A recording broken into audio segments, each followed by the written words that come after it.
I rolled into Nazareth. Do do do do do do do do do do do do do do do do do. I said, "Hey, Mister, can you tell me where I do?" Do do do do do do do do do do do. Take a load off, Franny. Take a load for free. Take a load off Fanny. Hey, and put the load right on me. Do do do do do. All right, let me get this thing set up here. Yay, Cowgirl Sunday. Big week ahead. Give me an hour to set this up. Oh my lord. Okay, there we go. There's the cowgirl there. We've got the thumbnail. Okay, yeah. Time for a little relaxation fun.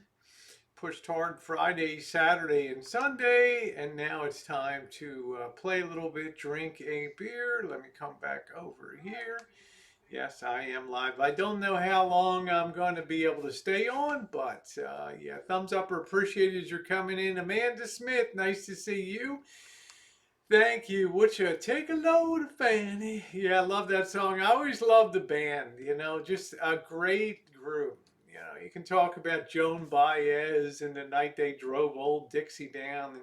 But I'll tell you, the band did it first and they did it best. And they did an amazing job. Four Scores, what's up? Laura Stevenson, Lucky Beans, Rowdy. How you doing, Coach? How you doing, Coach? You are here, Laura. So got Amanda there. How you doing? On trip to Fort Wayne. I don't know if Fort Wayne's going to be an immediate future, but I do like Indiana. Let's see. Your face is making my night. Good morning, Andrea. Hello, Ward. How are you? Can you sit back on the seat, honey? Yes, I can. I'm just getting myself adjusted here. We never know.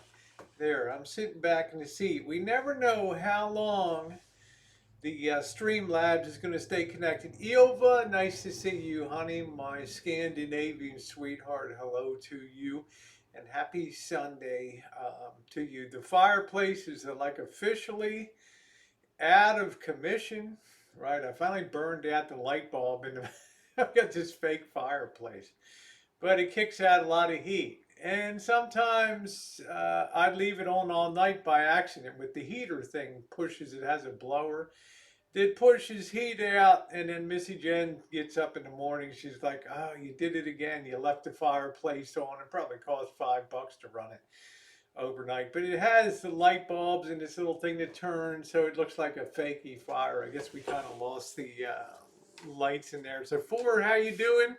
Are we still on for October of 2020 for Las Vegas? You made my day or night. Hello, Penny.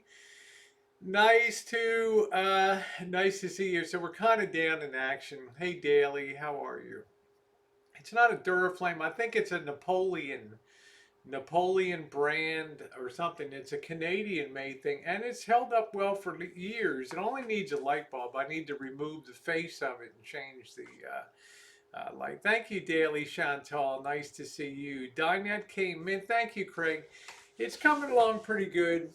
And I'm excited because obviously people can now see that things are pushing to the end of this whole process, which means it's fun time coming up this week. And I'm working with somebody that's a real sweetheart. I have several sponsors that enjoy helping the channel in a major way, and some of you know who some of them are. Okay, and I'm very appreciative for them because they know I bring content. Okay, they know I don't have to come on and talk about other people to make my show. I can go out and do things, bring content, build things, fix things, travel places, do cinematography, do all kinds of, the fun things that people come to YouTube to do. Now it's winding down, and there's a few possibilities on the table. We haven't quite narrowed it down because some has to do with weather, some has to do with the cold. You know, we've been working outside for months in wintertime. And hi, Linda. And although it has not, thank you, Four Scores. And although it has not been super cold, psychologically, being out in the cold and the rain and the dampness, I don't know if my shoes, my tennis shoes, have been dry since October. I don't know. I'm out there, and every time I come in, I get the sense. How you doing, Valentina? I get the sense that my feet are, or my socks are wet inside of my. It's not a good way. It's not a good way to live life, especially when you're an old bat, right? And you're, you know, right? You got one foot in the grave, right? Don't I look like I got one foot in the grave, huh? Hello from the best goat ranch in the world. That's pretty cool. Like that. It's velvet. What is it? Velveteen. Nice to see you. No, I don't. I never felt the need to talk about other people for a cheap view and then cover that up as if you were doing a public service for people. That I think is the most fun thing about the dynamic of YouTube. But whatever, everybody comes to YouTube and they do their own thing. As I always said, you can be an original product, create your original content, or you can be somebody that talks about other people's content, a derivative content. We all got our place on YouTube. It is all fun. How you doing, Julie Army Mom? Nothing worse than wet, cold feet. I would agree. Now, LA, Las Vegas. Somebody told me today, Rosie, I'm so tired. I'm unsubbing you for a week penalty. I'm putting you into the penalty box because I can't get my head around what's coming up this week. And I'm just going to tune in on Wednesday when you hit the road, okay? And until then, have fun, do your van build, and go yourself. Yeah, just refresh your connection. We don't know when this thing will go bad here. You know, we shouldn't be frozen. Just hit your refresh button. I look like I'm still going fine here. I know when I freeze here, I get a little red. How you doing, Cupcake? If you have a freezing, just refresh your connection. Hit F5. It'll refresh your browser. You'll get a nice fresh connection. Now, I know Cupcake Zinger is cold up there. So, what am I going to do, right? I don't make the final decision about where I'm going, right? Nor does Marshall. I just propose different things to do. Filming this road. Yeah, we'll be doing a lot of video. From the road, bringing you more original content and having more fun. I'm looking forward to getting away. I hope it happens. If I've got plan A, LA, Vegas, or Reno, the big three. It's too far to go to San Diego for 4 days. I'd love to. But what's the point? Come February, I'm on the road to Southern California anyway, right? February 12th or whatever, I'm on the road. I'm in the sunshine. Maybe I'm down in Arizona. Who knows where I am? What's the point? Okay. Yeah, the connection looks good. I'm showing that it's 100% connection. Now, plan B is the little trips we talked about, because Marshall hasn't seen anything of the county here. He's not seen the Russian River. He's not seen the big redwood trees. He's not gone out to see the wild Pacific coast. Not seen Petaluma. Not seen Healdsburg. Not seen Guerneville. Not seen Point Reyes stations. All the things that we've enjoyed doing. All those things have not been done. Hello, Juju B. Nice to see you. Yeah, Julie says Reno or Vegas. Well, that's what it's coming down to. Making pork chops sounds good. So it's coming.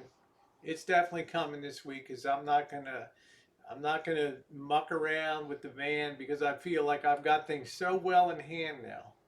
I've done so much preparation work on the van, the restoration. It's just all just putting in the final pieces now, the bed in the back and the panels and making it pretty and the trim and all that stuff. So we're good to go.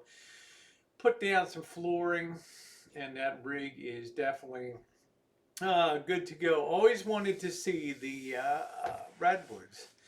I have a fat one that didn't fit in the pan. Ooh. Well, Wendy Johnson, I don't know what he's got no concept of what's going on. You know, he's the proverbial third wheel in the whole situation here. Hello, yeah, J.K. NoCal. Yes, Sonoma County is beautiful. So we will be on the road doing something. But as far as Marshall having a clue as to what's going on, he has about as much clue as I do right now. So we will be putting it. We will be putting it together. But I'm looking forward to being on the. Looking forward to being on the road. But mark my words, will be on the road Wednesday, Thursday, Friday, and then probably coming back on Sunday. Where are the Peanuts gang statues? Listen, Janet A., if you go over to Jen and Rosie Reality TV, when Jen first moved here in 2014, she found basically all 120 of the peanut statues or whatever, and she did a picture next to every one of them. And then she did a video on that, so you can check that on her channel. That was about 10 years ago. They did that Peanuts project to raise money for charity. So it's coming, okay, and I'm really happy, you know, because you know, my fingers have been mauled here. You know, my what was that, 2 months ago? How long ago did I get that splinter in my how long ago did I get that splinter in my finger? And what was that, 2 months ago? And that finger's still sore. And you know, I looked at that finger today close up under the light, and I had like 6 or 7 micro little splinters in that thing, and I kept wondering, why is it still sore? Well, while I figured it out, whatever we do, it's gonna be a lot of fun. Okay. Um, because there's things to explore. Now there's a chance I might be meeting Dee in February or something down in Las Vegas. I don't know yet. So, you know, if I have a preference, probably not do that till February, because a lot of you guys are looking forward to chooching with Dee and getting out there on the streets again. So I will be getting your feedback. Hey Sandy, how are you? I will be getting feedback from you guys on what you would like to see coming up. One of the great challenges is being cheap, being really cheap, and eating cheap on the road and finding those good deals. Like up in Reno, when I went to the Cal Neva for years, they had the $4.99 prime rib dinner, which was great. You go in, you get the prime rib, you get a rice or a baked potato or mashed potatoes, and you get a green. And yeah, it was a really good deal for $4.99. And then they discontinued. They discontinued that. So who knows? Who knows? Now the upside of hey Ginger, the upside of Reno is it's close. It only takes about 3 hours to get there, which is kind of nice. Hey, Leanne, so you don't have to drive 9 hours to do that, because I'm gonna be driving 9 hours in early February, right? Get back to 25th of January, and 3 weeks later, we're on the road to Southern California. So you're talking about a lot of driving down there. Changed it Chantel to Chanel. That sounds pretty good. So, as far as that's concerned, the other nice thing why I'm kind of leaning towards Reno is, number one, it's close. Number two is it's dirt cheap right now. Okay, there's a lot of deals and a lot of specials. Number three, it's very close to Carson City and Virginia City, so it lends itself to some field trips away from Reno, and it's also a nice place. I may take the drone and fly the drone to. Especially, I'd be interested in flying the drone maybe over Virginia City. I have flown it there before, and it's been pretty cool. So, let's see. Thank you, Daily Chantal. It says, I love your travel content. My World in OKC. I still haven't solved the riddle to get in the beautiful new. I have to make an appointment with my piercer this week to have the piercing changed out for the nice new piercing here. So Tammy said, I absolutely love this thing. It is gorgeous. Yeah, I have a drone, Chantel. I have flown the drone over Reno. I have flown the drone over Beverly Hills, Point Reyes Station, Santa Rosa, Guerneville, Petaluma. I've flown it over the Beverly Hillbillies mansion down in Bel Air, California, near LA. Beautiful video. It's got over close to 60,000 or so views on that, set to a little bit of banjo music. Missy Jen and I were lucky enough to find the Clampett estate. No place to park. We just acted like a service vehicle, put the drone airborne and flew it over, and we got some beautiful 4K footage there. I've done the schoolhouse from The Burge, you know, the movie The Burge with the school kids running down the hill and all that kind of stuff. So a drone is fun. I'm getting my confidence back little by little on flying it. So, you know, hopefully I'll have the gutsy to take that along too. You got to go watch them.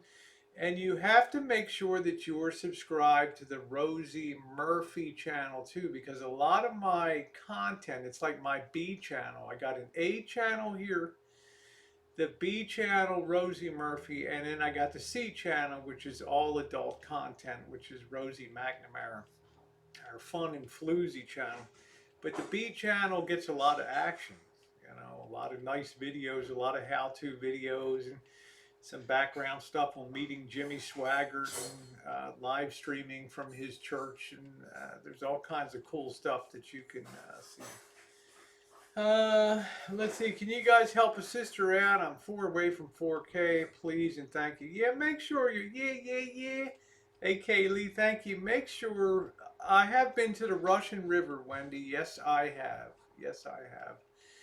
And I've loved it. I've flown the drone over Guerneville. I've done cinematic videos on Guerneville and the Russian River. How you doing, Red Pill? Nice to see you. So please sub up My World in OKC. She is a wonderful gal. Hello, Lisa Ann. Nice to see you. Thank you, Red Pill. So let's please sub her up. She is an amazing person.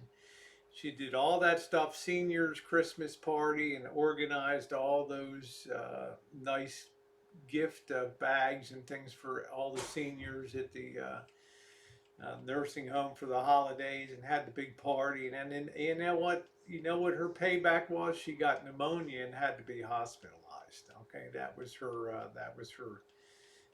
Payback. So I love her to pieces. She's a wonderful, wonderful friend of mine, and to see her go over 4,000 would be great. She does content. She does crafty, all kinds of content.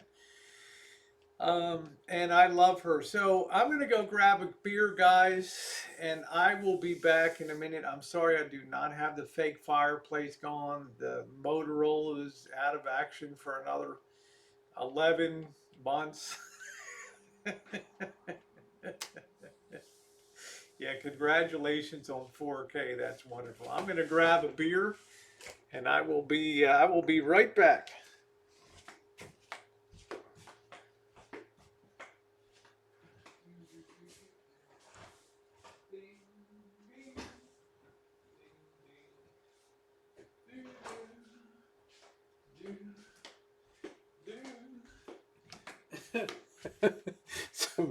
Somebody said, "Did you eat the fried chicken tonight?" Focus, focus. Oh, I hate this thing. Let me get this thing focused. Hold on a minute, guys. This thing is insane here. Let me see. If you haven't hit the thumbs up, hold on a minute. I got to get this sucker focused. If it's not one thing, it's another here. Hold on. I hate this thing. All right, here we go. Let me go ahead. Come on, control panel. Let's focus. There we go. I don't want autofocus. Is it focusing? All right, here we go. Let's focus it. There we go. Okay. This is the outer limits. We're in full control of your television. We can turn it from fuzz to a crystal clear clarity. There we go. Okay. I think I got it now. There we go. Okay. Let's see. We need the tea, Rosie. How was that chicken? Let me tell you what. The chicken was, it was rough on the outside, but it was tasty on the inside. I don't know, you know, what the solution is to that. When you are deep frying like a chicken, if any of you guys have any feedback on the right, man, I'm coming apart here. I've lost some weight. Anybody have any feedback on the way to do that? You know, if you put it at 350, most people say put it in a frying pan. Do pan fried chicken. Don't do deep fried chicken. So if you want me to spill, hey Andrea, how you doing, sweetie? If you want me to tell you about the chicken, I will tell you that it was well done on the outside and it was cooked on the inside. Now, to me, eggs rolls video up tomorrow. Okay, and homemade sweet and sour the next day. All right, great. Do some drumsticks. Here's the deal, guys. Here's the deal. Okay. 350 or 375. We had 350. The problem is you're dropping down these huge breasts. Okay, we know how big. You think I got big? You think I got big breasts? Okay. The chicken breasts that they sell these days, their chickens must be enormous in size. Okay, they're gigantic. They're not like when I was a kid. A chicken breast would be like that. Right now, they're these big things. Okay. You drop that chicken into that deep fryer. Okay, number one, it's coming out cold. It's a lot of money's been invested. Well, not a lot, but money's been invested into buttermilk. It's been invested into spices.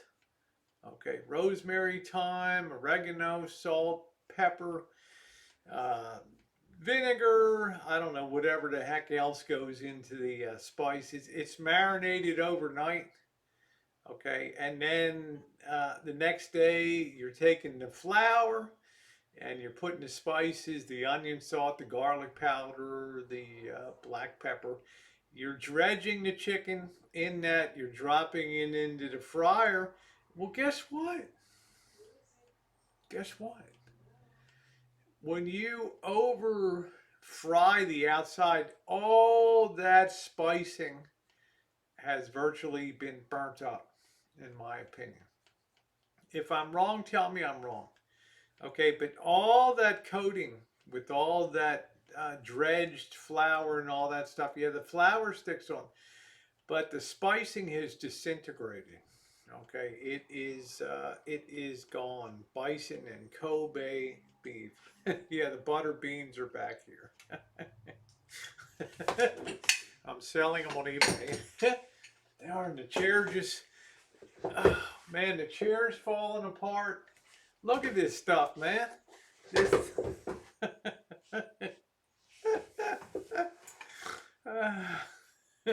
how long is a IKEA chair supposed to hold up, right? This is called the stenographer's chair, right? You're supposed to do taking shorthand and dictation. How long is this chair supposed to hold up, right? Heat is too high, so I don't know what to do. I got no idea what to do. That's where you guys come in. You guys are better cooks than I am. Pound out boneless skin breast. You want to then cut them into pieces. All of that. Then into the buttermilk. Okay, well that's a good idea. That's a good idea. Yeah, time for a new chair. I think my ass broke the chair here. I don't know. Let me see. Secretarial time. Hold a minute, guys. Let me see what happened to the chair. What the heck's that thing? I don't want my boobs to spill out. This thing keeps coming out. This thing keeps falling out of the back of this thing. Let me see here. And I don't know how it happens. Huh?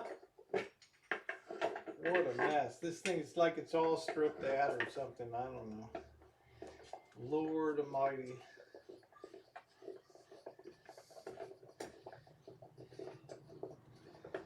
Oh boy.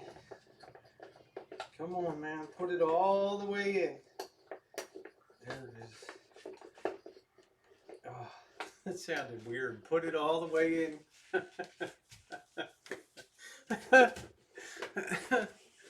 That's what she said. No, I don't think he ever did. They just they don't build this stuff. They just don't build this stuff. They don't build this stuff like they should, right? I don't know. IKEA stuff is pretty good. Hey Deb, how you doing? So, that's the least of my problems. I got a fireplace that doesn't work. But I got a van outside that's looking pretty good, and I got a good belly button piercing here. If I can ever get this baby in, isn't that beautiful, huh? That's what she said. Yeah, put it all the way in. I'm doing. Yeah, I should use. Hey, prepping, how you doing? I should do a few. I should get you over here prepping to do your thing. To do your thing to the Gypsy Mom. How are you? Nice to see you tonight. Awesome to see you. In this thing, I love this thing. I wonder how long it'll be till I tear this off. But in the meantime, isn't that lovely? Isn't that beautiful?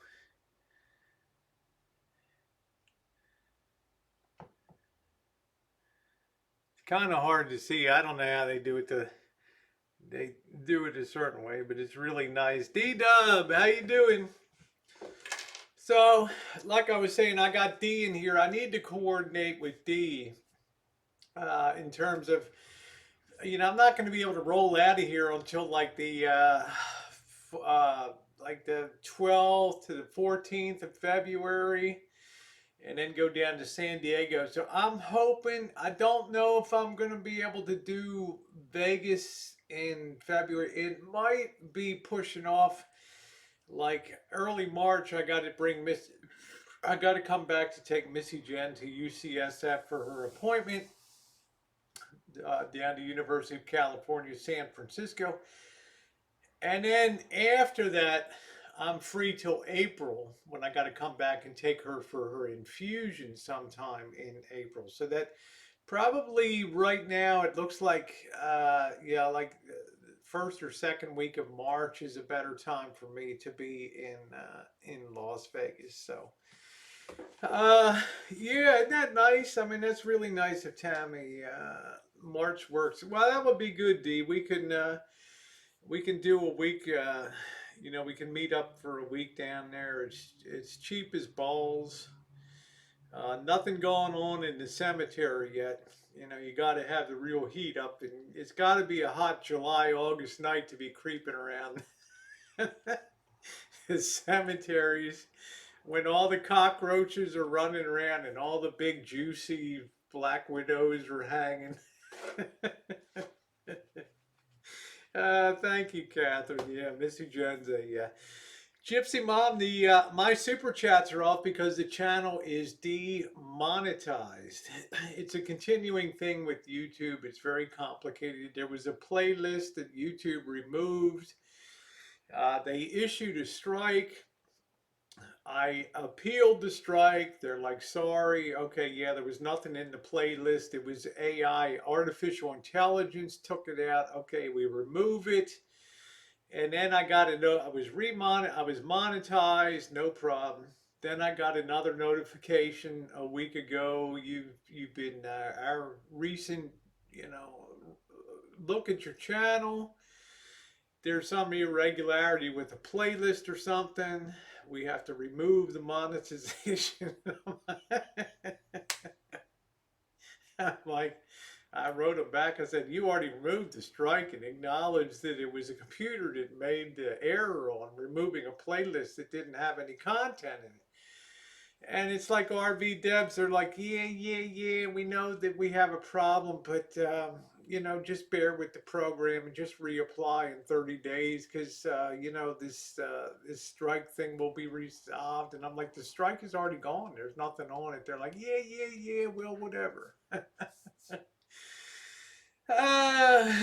No, it's not a strike. I don't have any strikes. That's the thing. I had an empty playlist. It was called the Best of 2013, and it was empty. I never put anything in it. And they issued a warning strike on that, and I got it removed. Then it came back again. It came back again. I wrote the person. They're like, well, it shouldn't be monetized if it has that. I'm like, well, you already removed this. It's gone. There's nothing in it, right? You already acknowledged you made a mistake. It's like I'm caught in this deja vu loop where they keep recognizing that they have a problem, but it keeps occurring every 30 days or so. So I guess ultimately, yeah, I didn't make the cut. I didn't make the cut, man. I didn't make the cut. I'm used to not making the cut, so it is what it is. We just got to deal with it, you know. It's the age of the fucking robots. What are you gonna do? They're running everything on here. What do we do, right?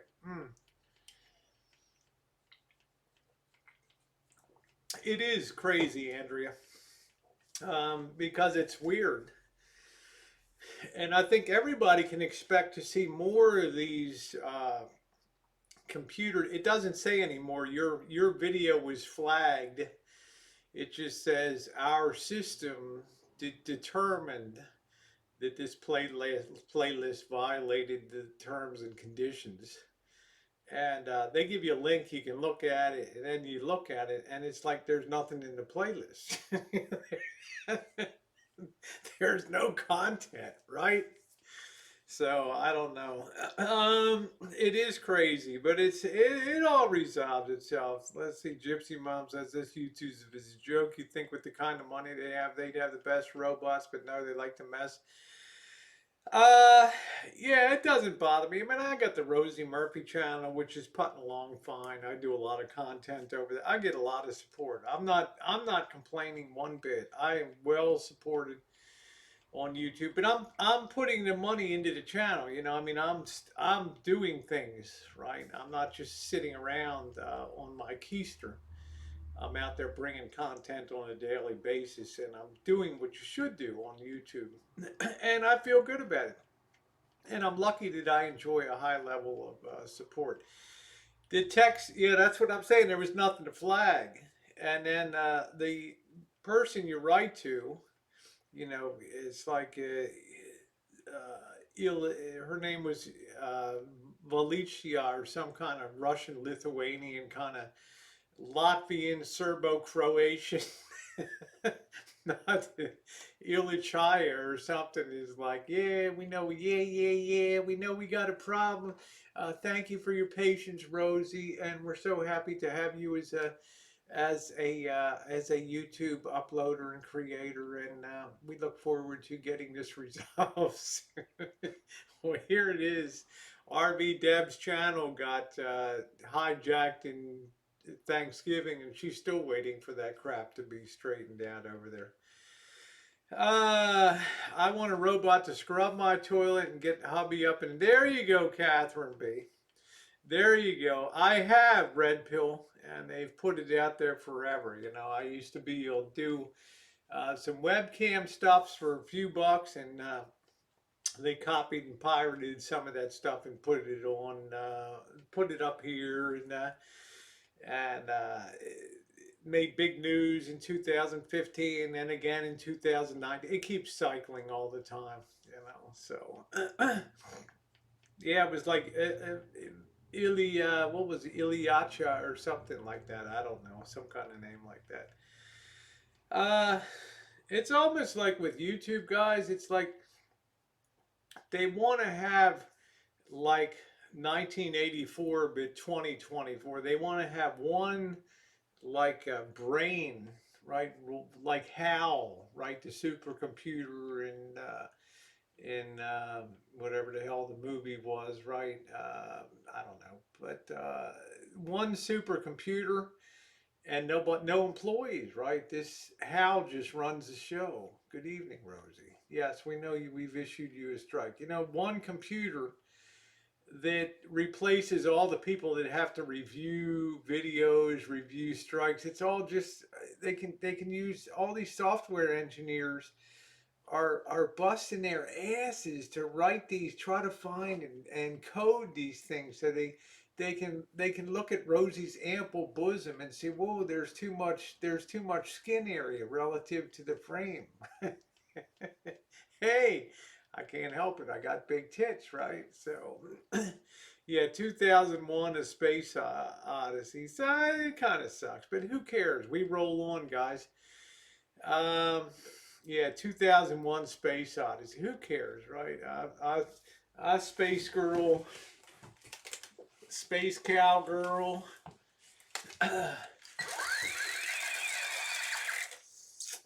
Coming to a theater near you. Huh? So, Mr. Bond.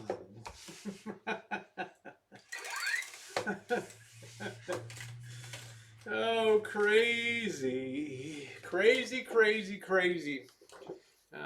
Yeah, sounds about right. Oh, I don't know. It's all over the place, Red Pill. You know, just ask them in the other chats. They'll be glad. They'll be glad to link you. uh, so as far as this week is concerned, it's going to be a good week coming, guys. The van build is coming together. Tomorrow may be a little bit of a rainy day. I'm not quite sure. But the dinette is officially in. The wall is in. So much of the work has been done there. I want to turn attention to the bed frame in the back and get all of that stuff. That's right. Space Cowgirl will rock your orbit. So,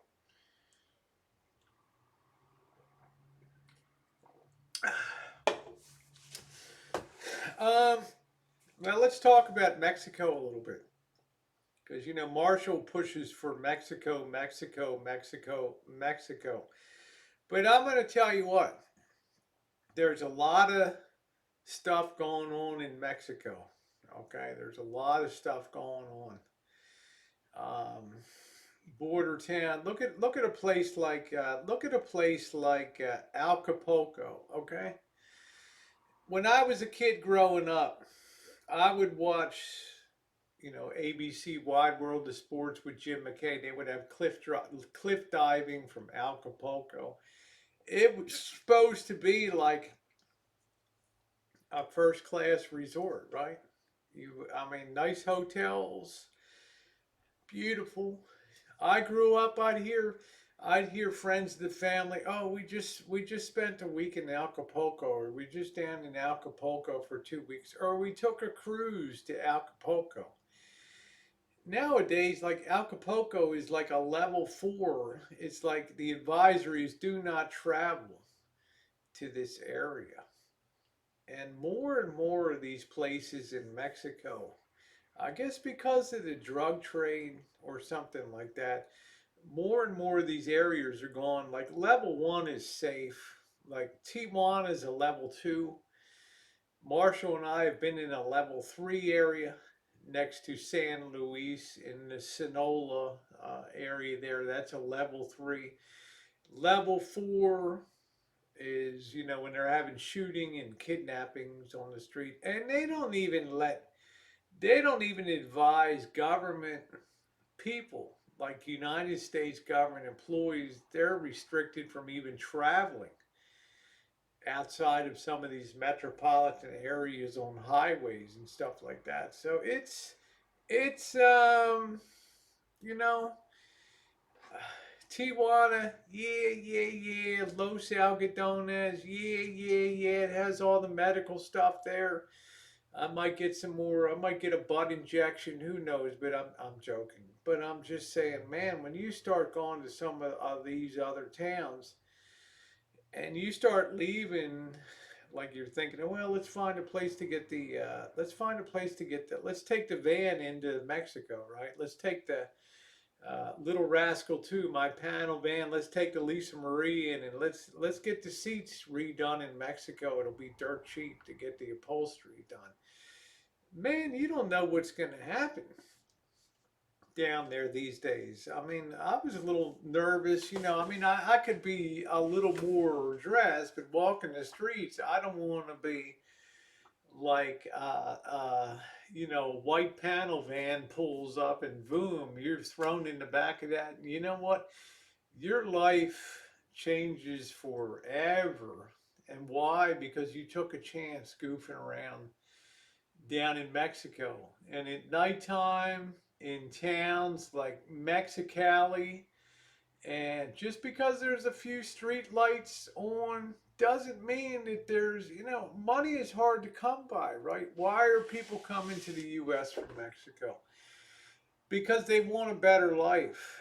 They want to get away from all this crap that's going on, all these gangs, all this corruption, all this shoot 'em up and gang warfare and cartels. They want to get the hell out of Mexico, right? So I'm thinking to myself, okay, I'm going into Mexico, right? And you know, I don't want to have a big target on my back. And although places like Los Algodones and Tijuana and Mexicali, they had huge federal. You saw the videos, the cinematic videos. They had federales with fully automatic weapons on the street and stuff. It's still, yeah. Do not leave the resort in Mexico. I think that's the bottom line. And when people tell you, yeah. Well, let's go over to the red light district and do a lap dance or something like that. Or Rosie, I'd like to see one of these Mexican girls give you a lap dance or something like. Yeah, it'd be fun, but you know what? There's also a lot of risk. There's people in there that have their eyes on things that are going on, and these people are all about business, man, and they're all about making money. So I'm like, Tijuana, sure, okay, Tijuana, no problem at all. But man, when you start going out where the street lights stop and things, and it's can be. I'm telling you guys from personal experience, 4 border towns, it can be pretty freaky in there. Okay, with wild dogs and all that kind of stuff. You've been there, done that. No need to return. Yeah, that's what I think, Charlotte. Now, would I go to Tijuana? Yeah, Tijuana has an enormous police presence. It's huge. Tijuana is like they learned their lesson after the cartels were shooting people on the streets of Tijuana. The number of people that went into Tijuana collapsed. Nobody wanted to go into Tijuana. Only the people that worked there and lived there, and even they were nervous about walking and going home and crossing the border. You had all that stuff with those immigrants coming up from Central America, from Guatemala and El Salvador, and the marches, and people, stopped at the border of the United States and Tijuana. And the local Tijuana citizens, they got sick of it. And they started physically beating these people and, forcing them to go back and stuff. I mean, my point is, you just don't know when things are going to go bad over there. And it's too late when you're thrown in the back of a panel van. It's too late. You know what I'm saying? It's done. You're done. You're toast. Your history. Too bad. You say, wish you had a pen cam for the for the clubs. Well, I'm going to tell you what, Bounty Hunter, my friend, I like you, so I'm going to tell you this. This Hong Kong club. Now, this to me, okay, and I don't want to get in trouble. Okay, I don't want to get in trouble. I'm not a misogynist. I believe that, as Chairman Mao said, women hold up half the sky. They're important contributors to society, especially these days. And in Mexico, maybe a slightly retrograde society, but women still work very hard down there. Mexican women still have a lot of dignity to them. You can see that on the streets. You can see a tremendous amount of dignity that these women have. They'll sit at flea markets in the public park and they'll make $2 or $3 a day, and they're proud. You can tell that they have the pride because they're doing it on their own. Now, when I did my cinematic video, A Night in Tijuana, and I showed the food scene and the club scene, and then I went over to to me, which was the sad aspects of, I had Christine Perry, Jar of Hearts, and I just had that really long, scary, continuous take of a video for 3 blocks of just girl after girl after girl, and it's a wonder I didn't get really taken down on that run, but it was worth it because I got the footage, and you guys could get the sense of that. To me, there's a sadness to that, and if you think that if you believe that these women really want to voluntarily be on those streets and doing that, okay, I'll say 10% of them enjoy it. 10% of them enjoy the clubs, the the praise, the enjoyment, the hanging with the guys and talking with the bouncers out on the street. But the other 90%, they just didn't have a lot of options in life for education and other things. And I feel like, in my opinion, that you kind of prey off of that. You sort of take advantage of that. Like it's to me, it's like shooting fish in a barrel, right? I mean, there's no sport to it. There's no chance for that. There's no real chance for that woman to exert her dignity in that situation, and to be humanizing, and that was what I wanted to convey in my video. My cinematic video is just the dire, cold, heartless realities of nights on the street in Tijuana, where it's all about the pesos, all about the money, and yet there's still people that hold their heads high. They're congregated, they're suffering, they're sitting outside of that Catholic church, just barely holding on and surviving. And they're not giving in to the temptations of the street and things like that. And they're suffering mightily, sitting there all night long. So it was, it grabbed me very deep, as video should do. It should make you have a tear in your eye when it should move you. Good video should compel you when you see that. So now, yes, thank you, Andrea. Total vulnerability. Like, you got to take whatever comes along. Well, you know, I don't have to say any more. I mean, Andrea just said it perfectly in 2 words. Total vulnerability is, Catherine. I've been in the Philippines. I've seen the same thing. I saw the same thing in Hong Kong, Catherine. And I'll talk about the Filipino maids. Every Saturday in Central Square downtown in Hong Kong, at the Central Plaza, Prince's Building down there, all that down there, a little bit of an open area. all the maids, their day off, everybody had the same day off, and all the Filipino maids would congregate downtown, and there'd be thousands and thousands and thousands of them eating, sitting out, getting the sunshine, having their day off, and enjoying themselves. But man, their life for 720 Hong Kong dollars was like $150 US a month. They were basically slaves.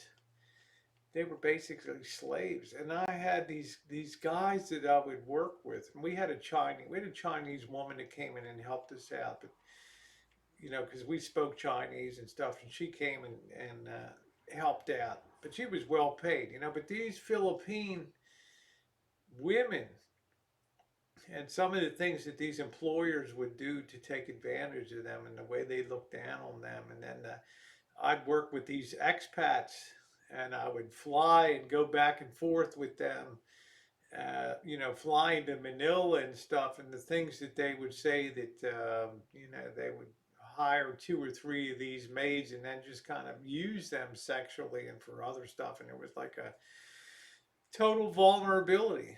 It was tough. Let's see. Let's see. Hope you have a private online computer security system. My computer says you have hackers and malware from from Beijing. Don't you know that I was an operative in China, Joseph? I have Chinese security PLA security detail that follows me 24/7. Rosie Marshall said he likes prostitutes from Mexico. Hell with American women. That's his word. Why don't you kindly explain that? Well, you know, some people, he's not alone, coach, I'll tell you. There's hundreds and hundreds and thousands of guys down there. Thousands of vehicles parked at the border with thousands of men streaming over, hanging out. That Hong Kong club was something that was like a three-ring circle on steroids. Okay, there was girls spinning on circles, like silver hula hoops suspended from the ceiling. There were girls in cages going up and down. There were girls flying on trapezes. There were girls swimming through tunnels under the floor. I mean, it was like something out of Lost World. you know, it was something out of like From Dusk to Dawn, or or, or something like that. So.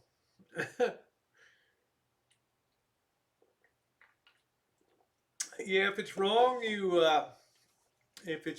say so. So I can't partake of that. Yeah, I can go into a club. I can drink a beer as I did. Pay the $7. They'll put one beer in your hand. You go in, you can enjoy the just watch, because I also believe that you have a right to experience life as it is without being sanitized and without being whitewashed. I wanted to know, what is that experience like? What is the food scene on the streets of Tijuana? What is Tijuana at night like? What is the club scene in there? What goes on in some of these kind of clubs? And it was like 200 girls, 500 patrons, and 150 security guards in there. It was like a full-on circus. Okay, it was incredible in there. But I'll tell you, that was the kind of club that, number one, was well patrolled. There wasn't any crap going on. There wasn't anybody fighting or manhandling girls or things like that. There were guys in there with ties on and business suits, and a lot of well-dressed girls in there. So, hello, perfect. Yes, 18 years in, and tons of people commit murder too, but you want to keep quiet about somebody. Yeah, that's right. Uh, yeah, they were. I'm sure that they hooked Miss Phoebe, but they were making a lot of money entertaining.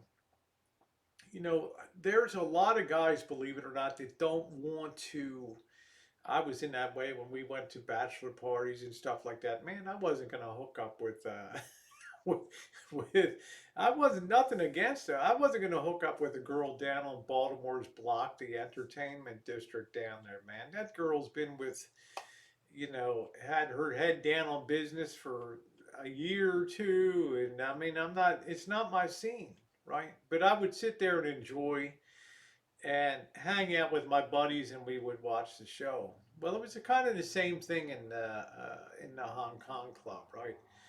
It was very straight laced in the sense that there was no total nudity. You had to have the girls had to have their G string on, and the security guards, they were overpowering their presence. They were watching everybody, watching every table where guys and girls were sitting there and drinking, and they were like making sure. Uh, Probably because they have a big time reputation. They chose to make that all about the entertainment. Like if you go to Tijuana, you got to go to the Hong Kong club. Just it's a visual feast for the eyes because there's 15 stages with everything going on. It's like maybe Moulin Rouge in Paris. I don't know, something like that. So yeah, guys with a pocket full of money. Exactly, exactly. And like most of you do not have regular health checks or know their status. Uh, I know people get sucked in and they get disease and things like herpes and things like that. They're forever. All that kind of stuff. How you doing, Valerie? So for me, it's like, look, enjoy the beer, gather it all in, process what's going on here, try to get a handle on how these places operate and how do they operate. How do you get to be a great club in Tijuana, right? Because it's like neon and bright. It's like Hong Kong and Tokyo, right? It's huge. Well, number one, they got limousines that'll pick you right up at the border, right? You come across, you call ahead of time. The guy's there with a stretch limousine, pick you up. And I mean, this guy's driving so fast to get these guys to the club. They're practically running over people, these old grandmas crossing the street trying to sell enchiladas and stuff. And here comes the Hong Kong club stretch suburban limousine, and it's laying on that horn, and the old umbrella is trying to get across the street. How you doing, Pam? So it's kind of yeah, Detroit hookers don't get it. Yeah, I mean can you? I mean, Andrew, come on. After a while, if you're on the smack and stuff, the last thing you're worried about is keeping current with your with your health checks and things like that. So I will say that on eye appeal and the quality, and I use the word quality in quotation marks, the beautiful cream of the crop, young, lovely women that were in the Hong Kong club were so much of a cut above, at least on a physical level, from the other ones, that I truly believe that they were hired on their beauty alone and would come in and just entertain men to sit there at the table and drink beer with them. Yeah, maybe a guy would be lucky and get a little squeeze or something like that. But I didn't get the sense that there was any next level, to the club except what you might privately work out with one of the girls. How you doing, Mr. Z? Yeah, prostitution is not legal, and that's correct. That's exactly correct.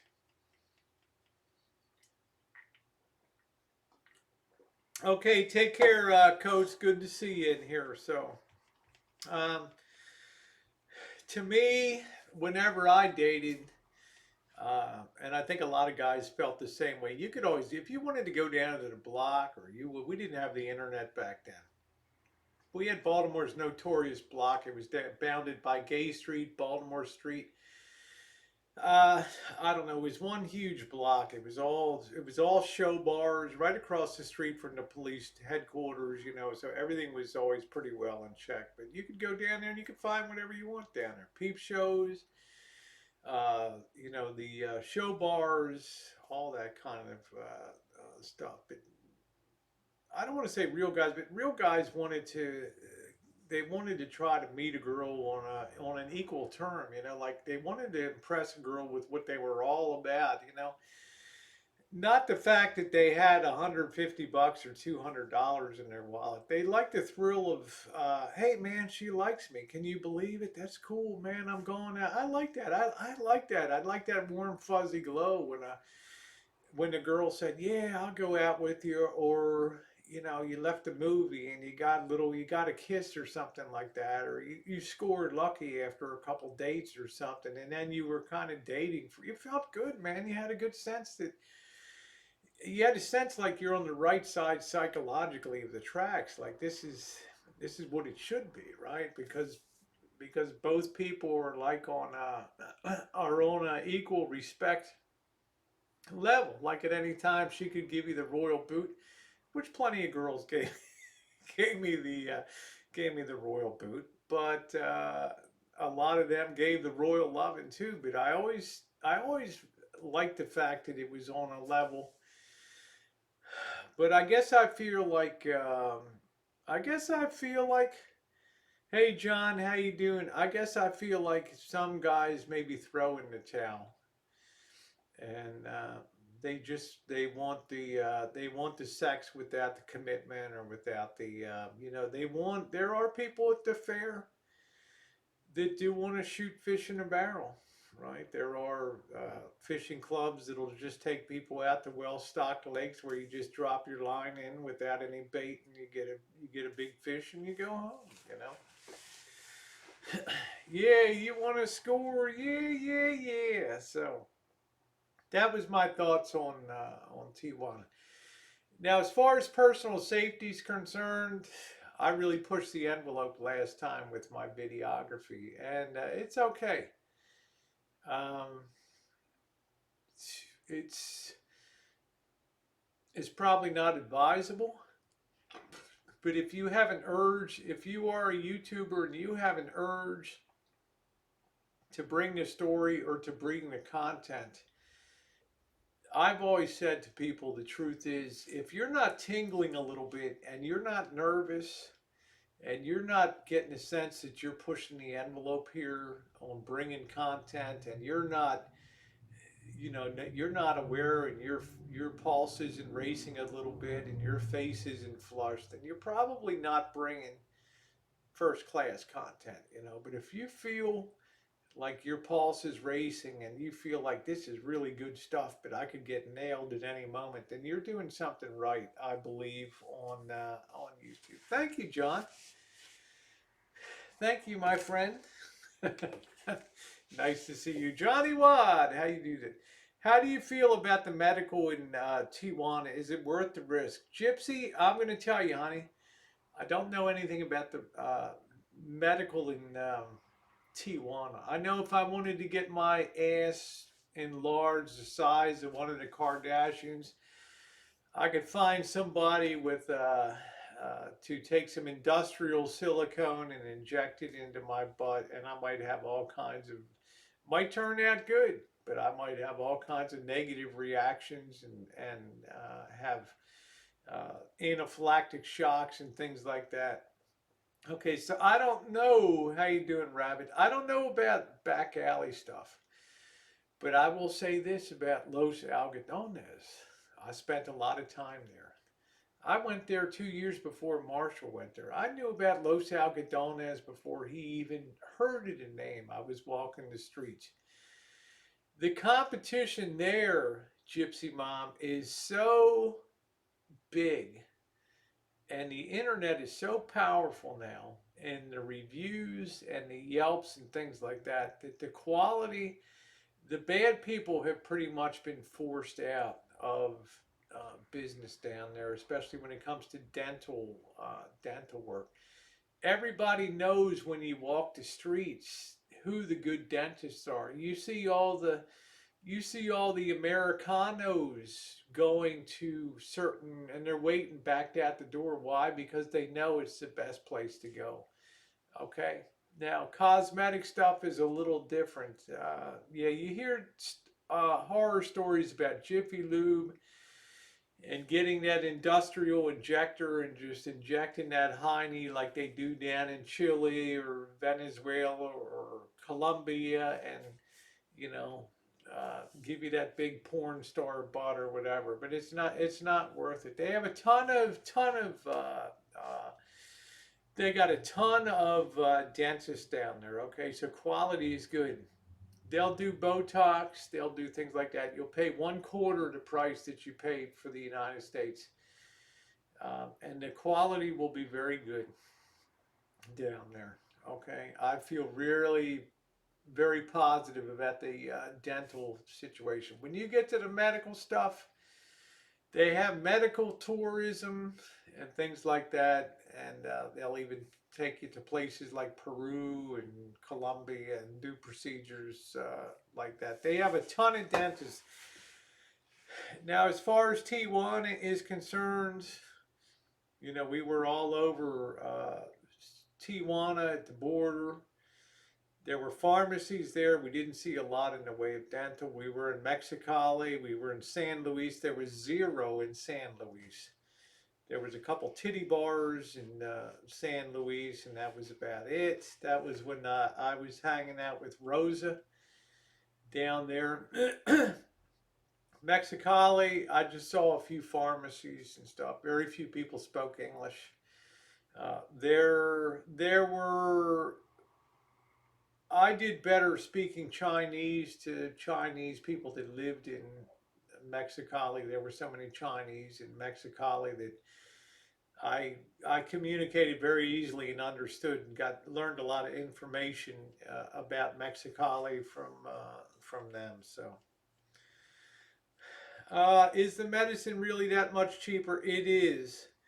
It is just watching you. It is much cheaper. Like here for a, I don't use Viagra. I don't need Viagra. But if you buy Viagra is like $5 a pill in the United States now. I'm talking about brand name Viagra is like $5 a pill. But you get these 10 packs of sildenafil down there, and they're like, I don't know, $10, like a buck a pill and stuff like that. Is Molar City the only dental place in all of Mexico? Uh, Hot Frog, you know what was interesting to me, and hello to you, by the way, and Mrs. Hot Frog. I finished the last of the wonderful cookies that you guys sent. Very appreciative. How thoughtful are you? And whoever made them, they were very delicious cookies. Hot Frog, it's like this.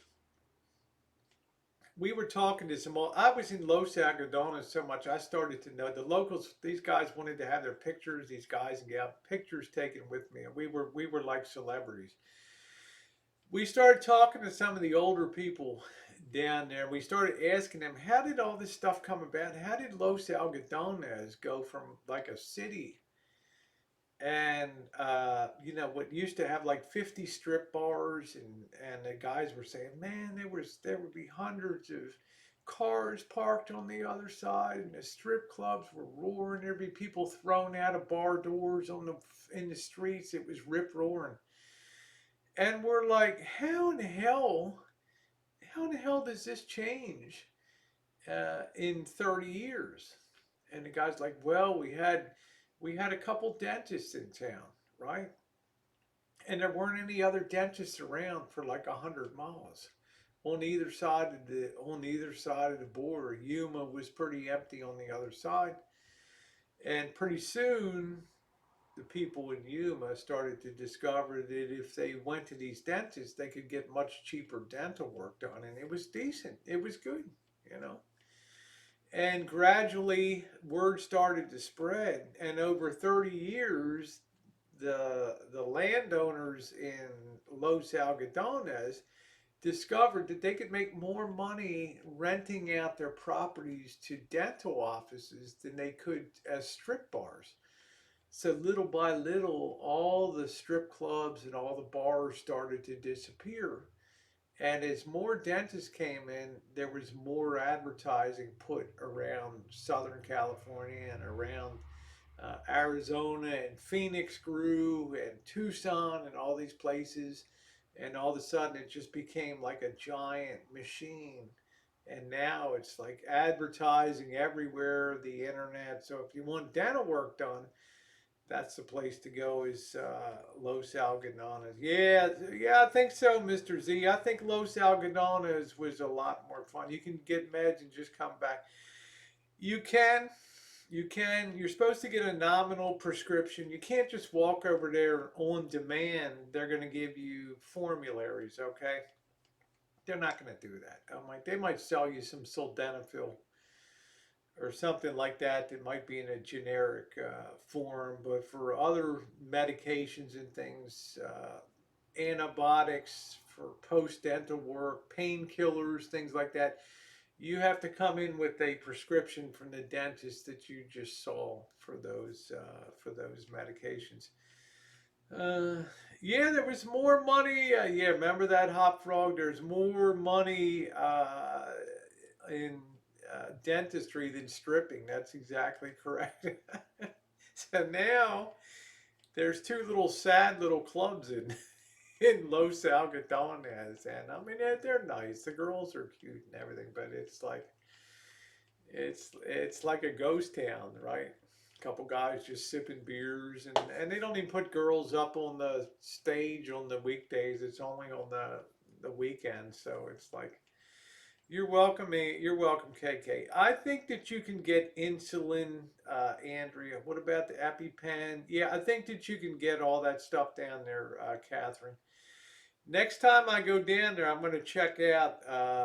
I'm going to check out some of those things like insulin, EpiPens, and those kind of things to see what you. I'm going to go a little deeper into that. Uh, because knock on wood, I don't need any dental work. Yeah, strippers in the waiting room. There you go, Mr. Z. You see, Mr. Z, former military. He's almost like, where's the strip club?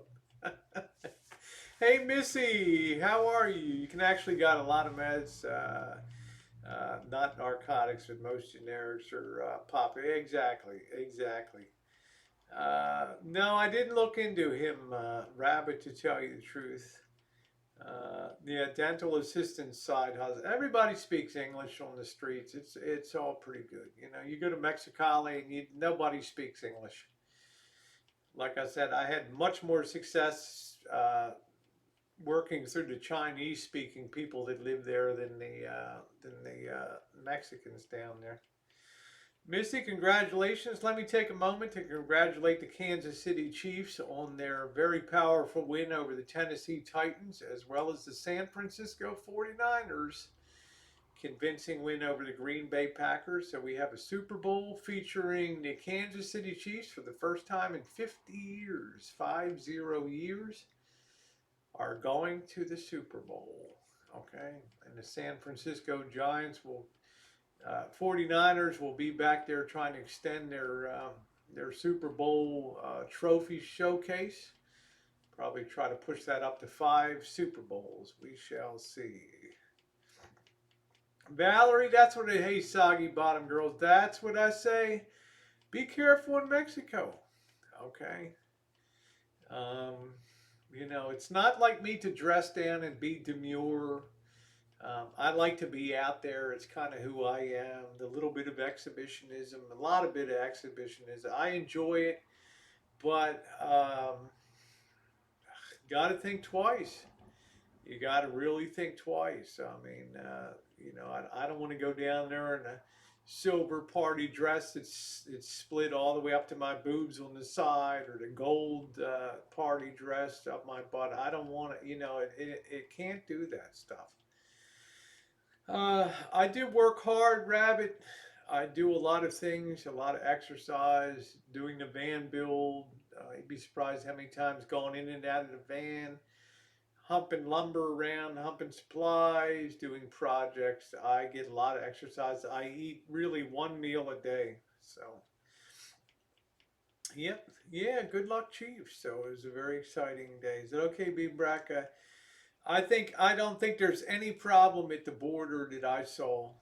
Okay, I mean, people. Hey, Blackhearted, how you doing, sweetie?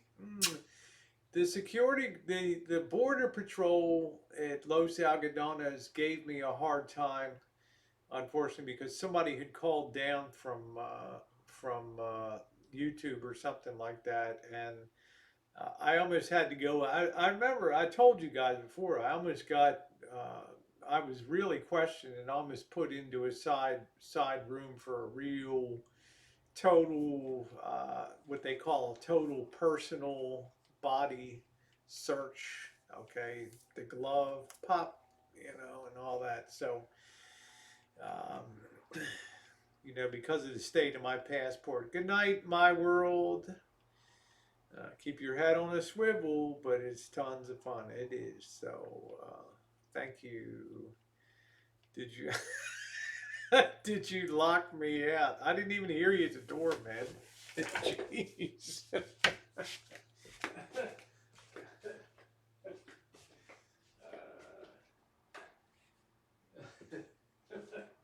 don't even know if that's the real Elvis.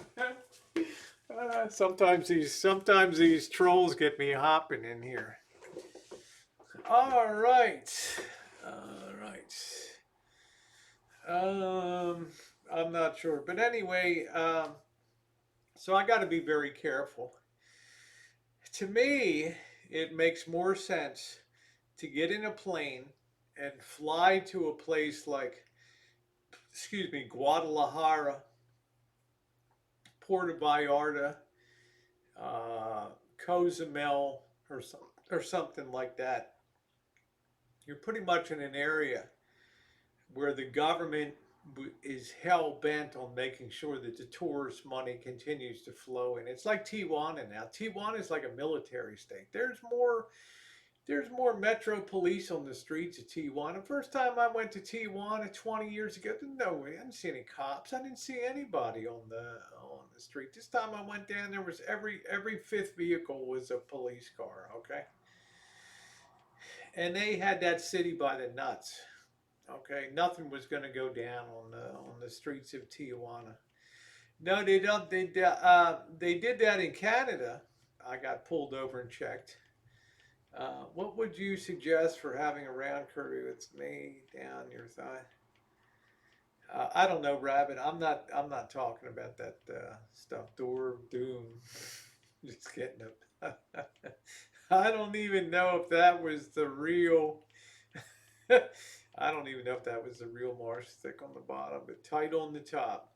Um, I mean, I would love to have my butt doubled in size, but the risks of that are just, I'm pretty happy now with things. I don't think I'd pursue that. Plus, at my age, it's like, yeah, yeah, yeah, I got better uses for my money now. Mexican Latin are very machista. How do you feel, Latina here? I feel like they're very yeah, but I feel like they're very protective, and I feel like they're very respectful of the women in Mexico. I really do. I never got the sense that women were disrespected in Mexico in any way, even in the strip clubs, even on the streets of Tijuana. I never got the sense that there was any mistreatment of women going on there. I never got that sense at all. So. Scared of Montezuma's revenge. The food, yeah, fly into Cartagena, right? The food was excellent in Tijuana. The fried chicken was great. I mean, I ate fried chicken. Marshall wouldn't even eat it in the place that you saw the dirty little dive I ate it in, but the chicken was delicious, and the guy was cool to talk to. I mean, you guys want me to eat crap. You don't want me going to McDonald's or you don't want me, at Burger King or something in Mexico. You want me eating you want me surrounded by all the locals there eating what they eat. So 5 years in China, I can eat pretty much anything. So it's not that big a deal. I never drink an iced drink. I always have a bottled thing. Although there was a very nice place we went to. I can't remember the name of it in Los Algodones. It was like a hotel, and they had like distilled water that they were making their ice out of and everything. So, um, yeah, thick thighs. Oh yeah, I got. I don't know if I got really thick. I have long legs. I don't know how thick my thighs are, but you know, it is what it is. It is what it is. So, what's up, Marshall? I'm glad you're eating that cake. Pull up a chair. It's good. What's going on? Yeah, that icing was I love the the bomb. buttercream. Yeah, the buttercream icing. I don't know if it make it, but the buttercream turned out good. Oh man, I know you don't like the light. Ooh, it is. You don't have the heat on it down high today, right? Are you cold? No, it feels good okay, but usually you have a hotter. It's cold outside. Well, it's cold. Guess what, Marshall? It's January 20th. It's gonna be cold outside. You think California is chicks bouncing around in bikini on the beach year round? Man, yeah. You know, in San Diego, it's cold right now in those places. Yeah. So, yeah, everyone's thigh. I goes to your thigh. Yeah, I'm glad. I like my legs a lot. I love my legs. So that's good. I do a lot of exercise. Thank you, Andrea. So are you, honey. You're a beautiful person. In person. So it's going to be a good week coming up, Marshall. We're going to have fun. And, you know, it's blow Ram's horn. The king has arrived. What's up, Juice? What's up, Kit and Cat? The saying, transgender, you're probably famous one day. Yeah, just take that person out. That message, thank you, Juice. That message will never see the light of general chat. Go post that on your own channel there, Schnarfers. Yeah, I was just talking to my buddy. Thank you, Vijay. You should know I have a very strong filter here that, so I hope everybody's doing you. Who, Chicago? I was just talking to my buddy, 401k Ray. And we were talking about, well, I'm not going to say the city. We'll keep that secret. But he said that... yeah, Johnny Watson. It's even cold down there down in Rosarito. He said you can get a balcony on the beach, and you could strut your stuff on the balcony. Jesus. And he said you would... And he sent me a link with some good deals on the hotels yeah, so pretty interesting, yeah. Hey, Judy. He just rented his. Well, I was saying, Marshall. To me, these days, like Tijuana is okay. Los Algodones is good. Mexicali's, it's probably okay. There was a big federal presence in Mexicali. I'm not sure I'd go back to San Luis again. That was really wildly that was like a real industrial kind of wild lands. It was way off the beaten path, okay? But I was thinking the best time, yeah, that's right, Juice. The best time to do is to like take a flight and go to like a port place, because the package deals, especially if you wait till March or off season, they're cheap. That's what my buddy said. In April, they're cheaper. Yeah, you know, like April or something like that. They're really. But it's hotter. It gets hotter. Well, I mean, define hot. 90, 95 degrees. There's no humidity on the Pacific. It's, yeah. You know, so you're on the Pacific. Yeah. Yeah, it's pretty interesting. So. As opposed to, like, these days, I don't even think I would drive from Tecate to Rosarito Beach. Now, Johnny Wad will tell you differently, because he's probably on the most traveled piece of highway in Mexico. Wouldn't you say, from Tijuana to Rosarito, Ensenada, down there? Right. That highway down there. So I want to spend time in Mexico this year. I do, but I want to be very careful. I don't want to be thrown into the back of a white panel van and off into the night somewhere, never to be seen again. Yeah, one thing, Rosie, I was just gonna. Oh, I do want to talk about Mexico a little bit, but this guy, Rabbit Abstract, I just addressed it on my channel. Uh, a lot of people, and I just addressed this. A lot of people, we're doing a van build, van restoration, and everybody knows you're a handy person all around. Plumbing, electrical, carpentry, you can almost Well, do it all. I got a lot of decades of experience. Experience, yeah. Yeah. And so, um, you know, a lot of people, when a lot of people, a lot of RVers get criticized when they're doing a van build. They want the content creator. In other words, like Camper Van Kevin. Some people I've seen him complain about him. Say, Kevin, you're not. You had somebody put the max air fan in for you. You didn't do it yourself. They expect the content creator to do Oh no.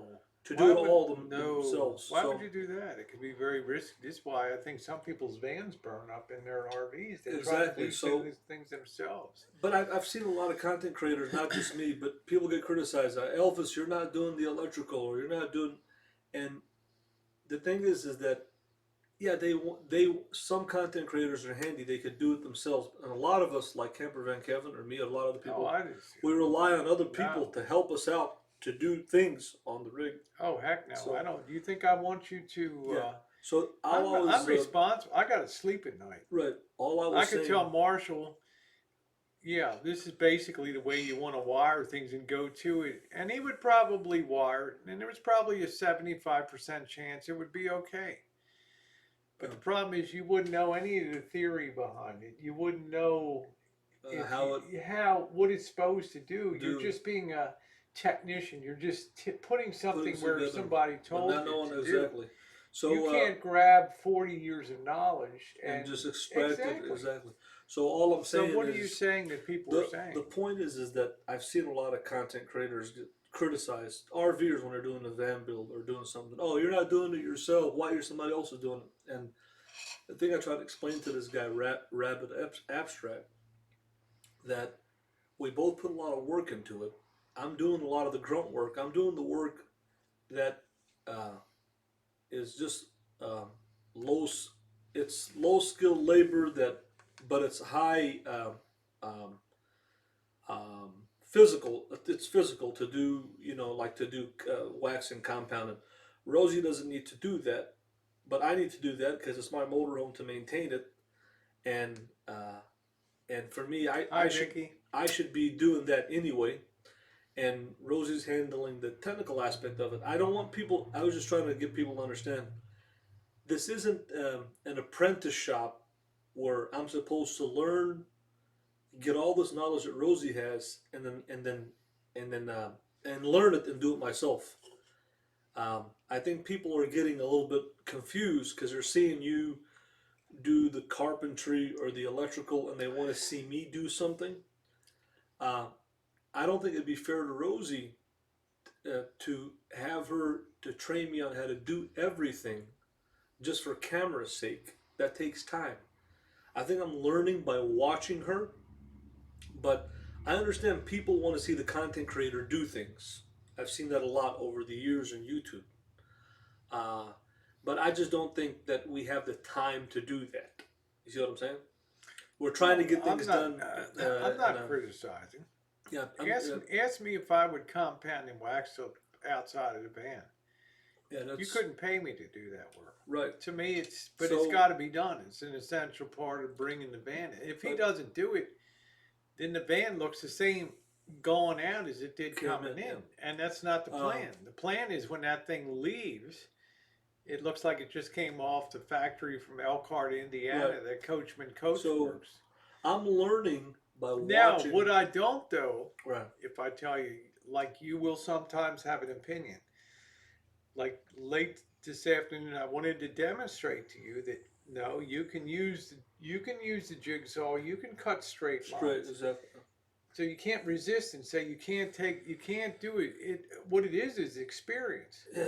It's if you've cut 1,000 pieces of wood, you get better at it. Yeah, you get better at it. Yeah. You know how to drive it forward. You know the speed. You know not to. You know you have to think it's like driving. Right. You aim high. You don't micro adjust the wheel. Right. Every 100 feet, you're just holding it smooth. Well, you do the same thing, but it takes experience. And I just wanted some people, for them to comprehend, we're doing a van build. Rosie is donating her time because she's my friend to improve the quality of my life.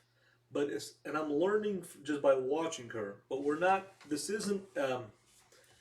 This isn't Yeah, I set have, up. Vicky. I have worked hard, but I've liked to do this work. This isn't that we're. I have a video coming tomorrow. I hope people will watch it. Will explain what I've gotten out of this van build that's been critical to me this winter. I think people kind of misunderstand or don't comprehend when they see when you're doing the carpentry work or electrical, and they're saying, okay, Elvis is waxing the van. Why isn't he doing the carpentry and electrical? Because it would, in other words, this isn't an apprentice shop where Rosie is training me to do it and then telling me, well, to do it. That would take longer. I don't have the skill set Rosie has in plumbing, electrical, or carpentry. Well, that's why we're here. Exactly. So people are kind of misunderstanding, and they say, well, we see Rosie doing electrical or carpentry or whatever the case is. In other words, if Rosie has signed up and said, you know what, Elvis, I'm going to show you how to do each and everything. I'm going to train you on how to do it. Now I expect you to do it, and if you mess up, I'm going to correct you. That would take a long time, because then you're sitting. This is not a. That's what I'm trying to explain to people. This isn't an apprentice shop that I signed up for or that Rosie signed up for. She didn't sign up to train me on how to do a van build. She's volunteering to do the van build, and I'm doing some things that I can, and she's doing some things that she can.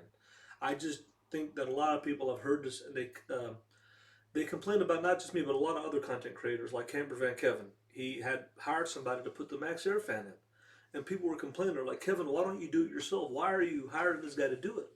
What, did he answer it, or did he? I don't know if he answered or not. I'm just saying they criticize that. And that's what I want people to understand is that I'm doing what I can. Rosie's doing what she can. We didn't sign up where I'm being trained by Rosie to do the job, and she's overseeing the project, and that would take longer to do that. It wouldn't be fair to Rosie. I'll be willing to learn. I've got all the time in the world, but it wouldn't be fair for Rosie to tackle that and say, you know what, I'm going to train him on everything that I know. I'm going to supervise him. I'm going to let him do it. Then if he messes up, I'll correct him. That's not what's going on. Well, thank you, Andrew. Yeah, do you agree? Do you see what I'm saying? I understand what you're saying. See the point that I'm trying to make? That's what I'm trying to make. That's the point. We're trying to get it done in a short period of time, and I'm trying to get done whatever I can. Yeah, let me grab another beer. That's the whole point that I'm trying to make. That we have a time to get things done. This time frame. And I got to get things done that I can, that other than Rosie should do, like cleaning, compound, and waxing. Takes a long time, but she shouldn't have to do that. I can do that. It's just elbow grease, and she can do the technical stuff. But people get criticized all the time. RVers, I'm trying to explain to people that's what's going on. If it was commission where, if we had to set up and say, you know what? Yeah, I'm not. It's okay, Kit and Kat. Even I'll be doing other stuff that people enjoy. But do you see my point that I'm trying to make, though? I mean, I guess Kit and Kat. I wanted to do the build myself. Yeah. I think what would be fun if I bought a minivan, and we had some throwaway material and it was cheap, and Rosie would be like, you know what? I want you to do everything. Okay. I'm going to train you on how to do it. And if you mess up, then I will correct you. That would be something. But we don't have the time I know people want to see me or any RV or content creator. They want to see me do the work physically. They want to see it. I've been seeing people comment and saying that. But we didn't set it up that way. We're doing a van build. We have an amount of time to get it done. And to move on with what we're doing with our lives and content. We didn't sign up. We didn't have it set up and be like, you know what? This is a rough draft. Elvis, I'm going to give you all the wood, the wiring, and I'm going to train you how to do it. I'm going to show you how to do it. Richard. And you do it. And if you mess up as the foreman of the job, as your supervisor, as your instructor, whatever you want to call it, your teacher, I'm going to correct you. I'm not in class. You see what I'm saying? That's the point that I'm trying to make. Because I've seen a lot of people that they have criticized this or talked about this. We're not seeing Elvis do this or Elvis do that. Well, I was under. I'm not a master. I'm not a master electrician. Who is the beautiful 64-year-old Sicilian BBW sitting next to you, Rosie? I think I am in love. Meow. Bob Sacamano, you're a serious. But do you see the point that Syrian brother? Thank you. Do you see the point that I'm making? Do you see the whole point of this subject that I'm making? That how we Look, have this. I don't want to pretend I'm not something that I'm. That's you. Yeah, Right. I want to be. I want to have humility. I'm saying I can. Right. I can do a build. Right. I thought if we wanted you to do it, it would be done, but it may not look the way, it may not function in the future the way that, if you had done everything, it may not, every corner might not have been square. Right. We've used plumb bobs hanging from things to get Right. straight. Straight. I mean, everything has had to be square. Square. I mean, I love Mr. X, but when I got to his house and he told me he doesn't have a level. A plumb bob. He doesn't use. Or a level. Right. I was like, how do you build anything without a level Right. or a plumb bob? Now that's not to take away from Mr. X, because Mr. X is HVAC heating. He's a refrigeration guy, And right? it's a good point. When I went to Mr. X's house, we didn't do much of a build. We just took a lot of stuff out and made room for a bed. And when I did the panels, we didn't do this is a build. This is what we did is a lot more extensive. This is on a whole other level. Yeah. But I just Ricky, people, I can't forward project what Marshall's going to do when he takes the van. To me, it was built to a level that it should be easy to take care of. Like everything is polyurethane. There's no chance of water intrusion now. right. Where the electrical is or up by the kitchen should be dry as a bone up there now. He's indicated he doesn't want to cook inside of the van. I don't even want to wash my dishes inside of the van. The covers on the dinette seats they're zippered. They can go into a washing machine. They can be clean. Easy maintenance. The bed in the back is just a big frame there. In other words, there's not a lot of finesse points in this van. Yeah. The finesse points is all the additional electrical points that have been put around the van now. In other words, I think it's got a better chance. It's better built than it when it came out of Coachman in terms of how strong the structures are and the quality of material. We've consistently said this material going in is better than what we pulled out. We pulled out, exactly. Yeah. And yet the material cost of this van has been, foam has been a high dollar item, but the wooden thing has not been, there's not been a lot of money put into the van. There's had to be a lot of creativity. We had to gut some stuff out of other vehicles to save money, but it worked out. But I'm just the point that I'm trying to make is this is a van build, van restoration that we're doing. I'm doing what I can. Rosie's doing what she can. I'm doing what I can with instruction from Rosie, just like I did with Mr. X. But this isn't I'm going to train Elvis how to be a van builder, plumber, electrician, carpenter, and I'm going to give him all the stuff. I'm going to supervise him, and he's going to do it. And if he messes up, I'm going to correct him. It's not a workshop. It's not a class that we're in. I'm learning, but Rosie's not the. Look at what she's Jay not an said. instructor. He will sell the van and bring another van back for Rosie's to be. No, actually, I would never sell. This actually, van that after would all the not work. be the worst. I mean, speaking from a mercantile point of view, if you wanted to maximize your money, now to me, the Lisa Marie, there's a certain panache, there's a certain provenance to having the Lisa Marie, right? I mean, it's like everybody knows it, right?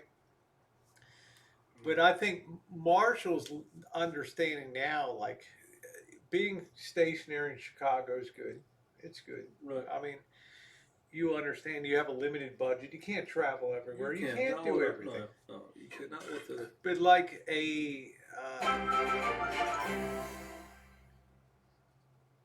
Where is the trapdoor being installed for the spent Walmart shopping bags, Rosie? Bombs away. I don't know. I think So- we use the Planet Fitnesses and Walmarts and things. Now, like we talked, this fuel efficient vehicle could travel around, but Bob. the whole point that I'm trying to make with this is that I'm not in an apprentice class with Rosie. Rosie is my friend. She's volunteering her time to do this build. She's not an instructor. I don't expect her to sit here and instruct me, Thank you, Oppo. and that I'm going to be in class and I'm going to carry it out physically, all these things in the van build for the audience, because the audience wants to see me do something. That's not what we signed up for. It's not. Well, are you see what I'm people saying? really telling you that Oh, you yeah. should be pulling the electrical? And Oh doing yeah, that? these people. I've seen them talk. You've Oh, seen no. how we built things, though. You've seen how, we had Right, a two-section to bed to... This is not. No. If it was, say for example, if it was just a minivan, right, and we had a $300-400, and we got some materials, it'd be Yeah. like a rough draft. It'd be Right. fun to play around Yeah, with. yeah. But this is a big this project. This is yeah, elaborate. I was going to say, I don't think Marshall would We- want the quality that he would bring to construction. Right. I think he wants something that looks like an RV, that was Manufacturer done made like it, a yeah. manufacturer Exactly. So would do all that. I'm saying is that at the end of the day, people want to see, whether it's me or anybody else, they want to see the content creator doing the work, whether it's under supervision or not. They want to see that's. You know how many people have said, "Oh man, you need to do your own brake job." People over the years, they always I say, don't know, on a 8,000, 9,000 pound vehicle, Pound, if I yeah. want you doing the brake job. "I'm just saying, people." People- not laughing about it, but I'm saying your life and other people's lives depend on Right, exactly.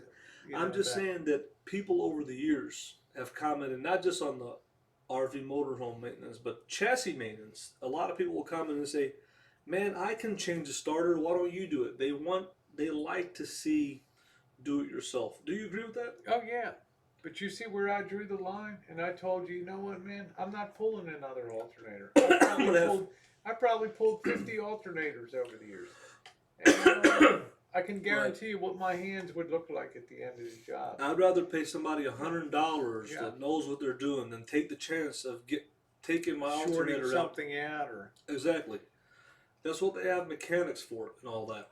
But people always, they have this attitude on YouTube, these Mr. Know-It-Alls. "Oh man, I can pull out my alternator, or I can do this, or I can do that." yeah, that's right. It was a gift. There are no I can't attach any strings to it. Bill Ellis hit it. I mean, Yeah. all I can do is hope Marshall takes good care, that it's nice enough and simple enough to maintain, that Right. there's storage for everything, that he feels like he put so much of his gut and his own effort into doing it. So- He's done a lot of work on this. He's helped me hunt crap So- in and out of that van, pull wires, set So- cabinets up, put in closets and stuff. My concern, and I think what other people are expressing here is, Marshall, their biggest fear is that you leave here and the van eventually degrades to the situation where it arrived here. You know? Okay. What assurance can you or would you give people that you plan to keep the van in good shape once the I would give only the assurance to you, because you're the only one that I'm accountable to, because you're the one who helped me with the van Well, it's build. not. It's like Bill Ellis said. I'm not I did accountable it as to- a gift. I don't. Right.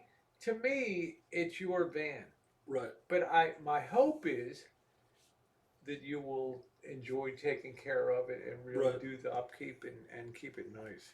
Yeah, I believe that I'm only accountable to you because you've helped me with the van build. I'm not accountable to them, to most of the people that are whatever trolls. I'm not accountable. I'm accountable to Rosie. I'm accountable and responsible for how I take care of the van because Rosie helped me build the van. I'm accountable to her. But one last thing I'm going to say about this subject. Well, as just far as answer that question. What are how am I going to reassure you that I'm going to take care No, of I the mean, van? do you plan on? I mean, what do you plan to do? I'm not going to sell the van. I'm never ever No, going I to don't sell the mean just van. from in Number terms one. of keeping it clean. Number two is as far as keeping it clean. Everything is going to have its place. It's going to be organized. I'm not going to cook anything extensive in the van. I'm not. I don't even like to wash dishes in the van. And if I ever have one water leak from the water system, water tank, sink, I'll completely take the water out. I won't use the water anymore because there's been so much work that got put into it. I don't want it to have any water damage. And I'm going to always pay attention to water leaks. And if I have a water leak, get some silicone, seal it off. So from the water, because water is what destroys the rig. Well, just is from a water. general hygiene and things. And General hygiene perspective, the only thing to keep clean in the van is the floor and to wipe your kitchen countertops. There's nothing else. And in using wood cleaner, there's nothing else. There's not much. There's not much to clean in the van, really. Besides cleaning, there's not much to clean inside of the van. I mean, there's. No, Elvis, they don't need to see you do the work.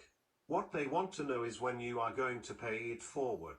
You are always talking about paying it forward. When do you pay it forward? Rosie and others have been very giving. When will you give back? So the one last thing I wanted to say is about the subject. Thank you, Bob. Just to cap it off, when when the audience that's watching, when they criticize, say, a content creator, whether it be they criticize you on if you can't cut your own tree in your property, like you say you want to hire somebody to cut your tree, right?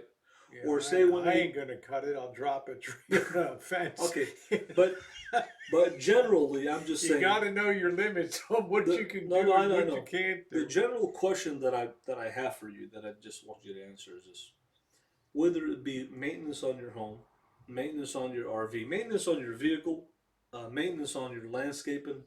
When a person says and criticizes you and say, "Hey, Rosie, you need to cut that tree yourself. Don't hire somebody to do it." What is your answer to that person? I don't have the skills to safely do that. Would be my answer.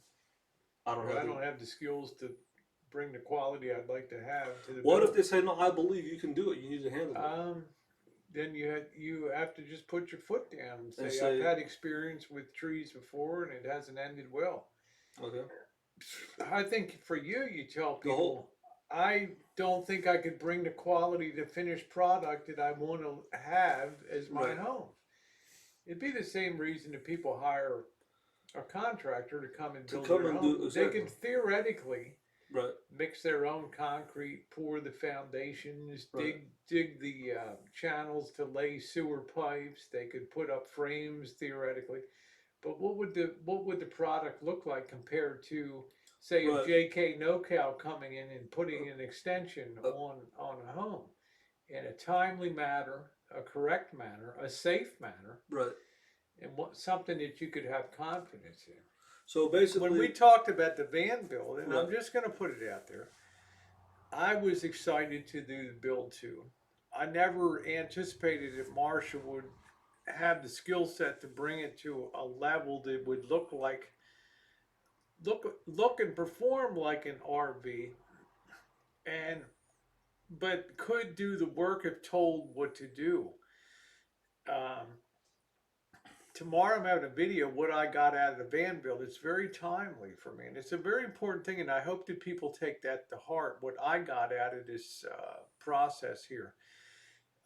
It was me as eager to do the job as he was to have it restored. Do I hope that he maintains the vehicle? Yes, but I know now it's in a shape, and I know how he felt about, because I've traveled with him when it would get to a point where it just reached a point like the water leak, and there were just so many things that how do you bring it all up? You're just barely surviving. You know what I mean? Right. You're taking your money and you're feeding yourself. You're paying insurance. Right. It got so that you just didn't really care anymore, right? Toss the wrapper and just go. Well, when you have water now damage, you have a point right where you look behind, you're like, wow, that really looks nice. Right. When you have water damage on the floor, there's nothing that you can do to save it. You have to rip it out. I know it'll be ripping it out all the way to the bare metal. So, but the whole point of the question is that when people say, so basically what you're saying is this: if a person, if these fans, if this guy like Rabbi Abstract, Well, I he- think he- I think they wanted. I think some of them wanted to see you standing next to me with Right. everything that we with did, everything exactly, and me turning the saws and things. and then me, But you're not comfortable running like a radial saw or something like you that, know, or exactly. making miter joints that are going to look like good exactly. joints. So what I'm saying is, at the end of the day, I know that hello, Cheryl. that the people want to see Elvis Travels or any other content creator. They want to see us do the work instead of actually have somebody help us or do it. I get that. I get the whole point. Now, when somebody tells you this, I want to go back to the question of cutting your tree down. But did you learn anything working on? Oh yeah, I did. Well, that's the important I thing. learned. What if you think of what you knew about? You didn't know anything about 120 before we got in there. Yeah, exactly. I didn't know anything. It's like Yeah. being in a apprentice class. But Yeah. the only point Did you learn? That's my Oh, only yeah. question. Did you learn anything about framing did. and what it takes to what frame? it takes, yeah. Did you learn the importance of why things have to be square and level, and Level, why yeah. you check and I did. recheck? How many bad cuts have we made on this whole deal? Yeah, no, I've How learned. many? I've learned, but How many bad cuts? not many. Maybe a couple. Maybe two maybe out two of or three 150 out of 100. cuts. Exactly. Yeah. You know So- why? Because we had the wolf at the door, and when you don't have a lot of money You have and the to. materials are so precious, You got to be careful. you got to up your game to like really Right. be careful. Right. Okay, So we've struggled financially with money to pull this thing together, Oh, and yeah. that's not a call for. What I'm saying is, it forced us. It forced me to take a stronger hand in doing things myself, so we didn't have to rebuy make a mistake. a $50 sheet of MDF or something Materials, like yeah. that. You know, so The point that I was trying to make is when I asked you the question about the tree, and you said, "Okay, I can't handle it myself. I'm going to get a professional to do it. I'm going to get somebody. dangerous, It's dangerous. man. Yeah. Yeah. You could have the fall on you and kill yeah, I you. could kill or put damage a neighbor's No, car so or Essentially, take a fence down. here. exactly, or some exactly. So, And I don't want to cut all that so wood up. essentially, what you're saying is that when the people, the followers, say, "Rosie, you can handle that tree. You should cut it yourself. Don't hire somebody." I probably could. Essentially, you probably could, but you're taking a risk. Something might happen that would be out of your control. Right. You're better let a professional do it. So what you're saying is that the I people, think that most people in the chat wouldn't attempt Yeah. to cut. the people can have their opinion, but at the end of the day, it's what you think you'll be able to handle, and not what the people think that you should handle. Right? Isn't that what it is? It's what you can handle. Oh, I know my I know my you know your limits. limits. Yeah, exactly. So And it's no matter how much anybody pushed me, I'd say, no, I'm getting a guy in here, and I'm going to pay the $800 to have those To two do- limbs to do- dropped on to that do the tree two and that things. wood cut and piled and everything else. exactly. So Because you know what, I might pull it off, but I might knock myself off a ladder, break my back, Something and might be happen. in. Yeah, I exactly. might fall on your roof Yeah. of the I'm shine no shack spring or something. chicken. I don't Exactly. even like to get up on the roof. Right. Right. I don't even like the thought of getting up on top of the roof of the Lisa Marie. So in other words, you know your limits more than the people know your limits, right? You know what your limits are, what you can do or what you can't do. Right. So that's the whole So thing. I wouldn't be ultra concerned about that. I think that Yeah. people sometimes get the sense you're standing around with your hands in your pocket.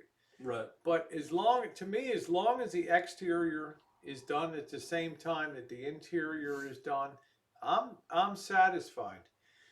Right. You know, there's been a lot of goo that's been removed from windows. I mean, think about how the van looked when it came in, and think about how now Marshall can leave with a sense of pride of he can show that rig. He can take that rig anywhere now, any event, any city, anywhere, and expect to have It looks- people come up and look at and that look at rig that and and say, say, "Wow, wow, man, this this is is a nice. classic."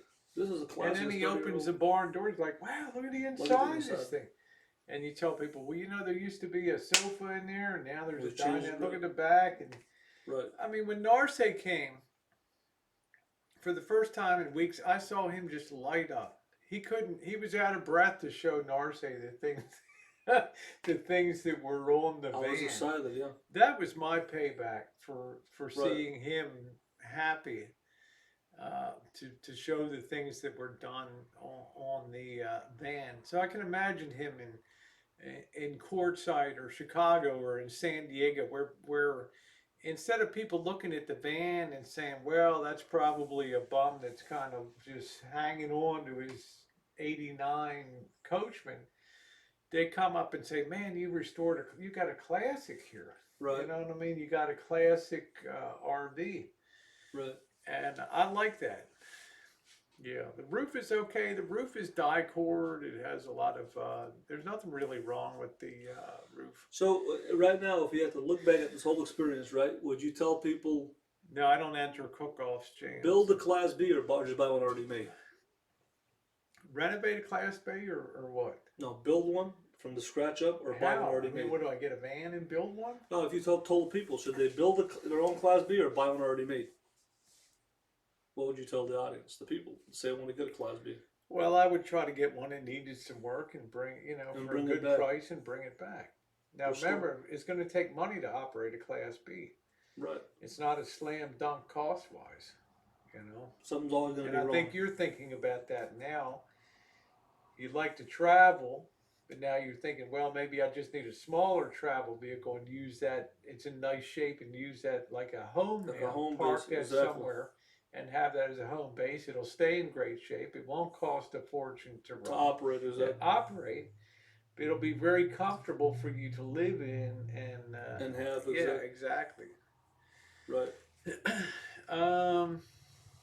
Yeah, it's dirty. It wouldn't take long to clean that off, Richard. The problem I've run into though is one thing that bothers me about the build is I guess we should, and I guess I should have thought of. We should have done it top down for the cleaning. Okay, right? Yeah, we should. Now our hands are tied because Marshall freaks out if any dirt or any fluids or anything comes down from the top, it's going to get on the job below. But it's not Krispy Kreme stuff. I mean, it can be washed off and Right. waxed. Like I would like to get a scrub brush on the roof and really clean, check everything, micro check, make sure all the die core is good. I want to seal up. We got the vent thing that's cut on the inside of the van. It's on the roof. Why do we need that? I don't know. There's things that need to be done on the roof. You want to remove the toolbox that's up there. You've talked about a couple other things. Right. And scrub it.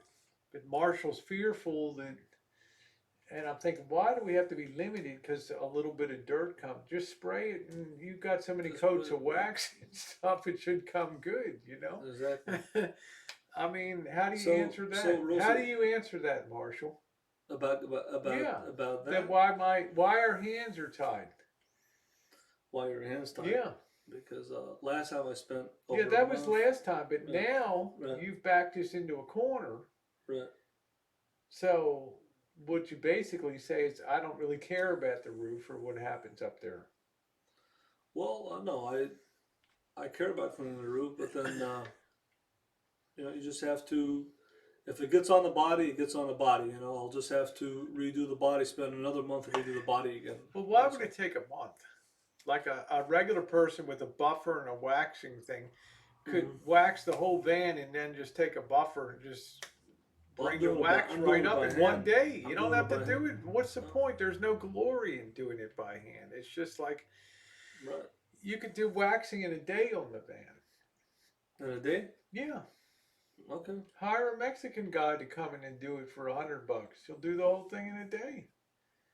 Well, I mean, It's like we That's wanted. It's like, to me, if you're going to do a restoration, finish the job. Do it all the way. But you know what? It's not my van, and that's why I draw the line where I do. And I say I will never tell him what to do if on I the could, van. If he tells me I want to do it this way, like he told me, I don't want to wash it. I just want to do a section at a time on the top to control what comes off the top. Hey, man, if that's what you want to do, if but I remember, were, we if I can't were, stop the rain from I'll falling go to- from the sky. I'll go to any professional detail shop and I'll ask them how much would it cost to detail the van just from the outside.